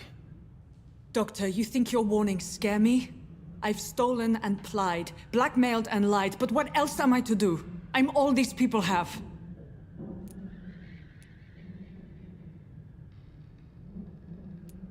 But why Lady Ashbury? Why her, of all people? She's pristine and proper, all right. But that she-wolf in sheep's clothing murders the poor for sport. I have her where she belongs, and I'll milk her for all she's got. Dr. Swansea is a sensible and honest man. He wouldn't have refused your friend's care at Pembroke. It's easy for you to say, Doctor. These people cannot go to the police, nor to the hospital. They don't even speak English. They depend on me for everything. So, the end justifies the means. Is that your defense? I know you're kind, Doctor. Just another fine-heeled, silver-spooned gentleman who was given the world on a platter. You know nothing of poverty. Nothing of the shame, the hunger, the loneliness. You've convinced me of the sincerity of your actions and their noble justifications. But all the same, blackmail is a crime, and it will stop, Nurse Crane. So, are you going to turn me over to the authorities?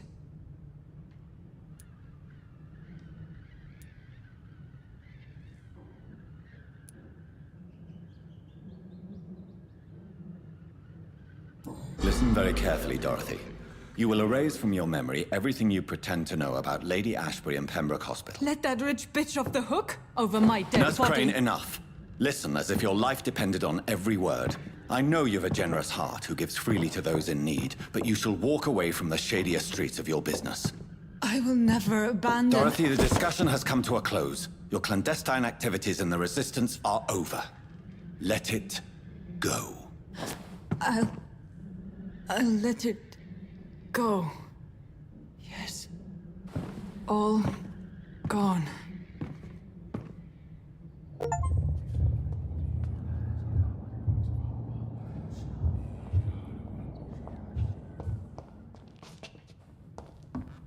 It's locked, all right.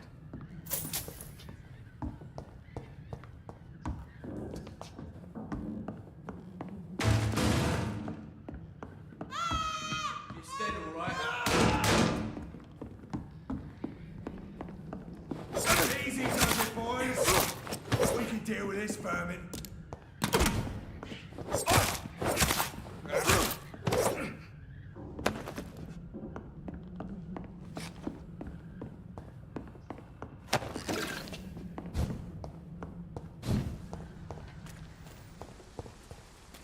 Stupid beast!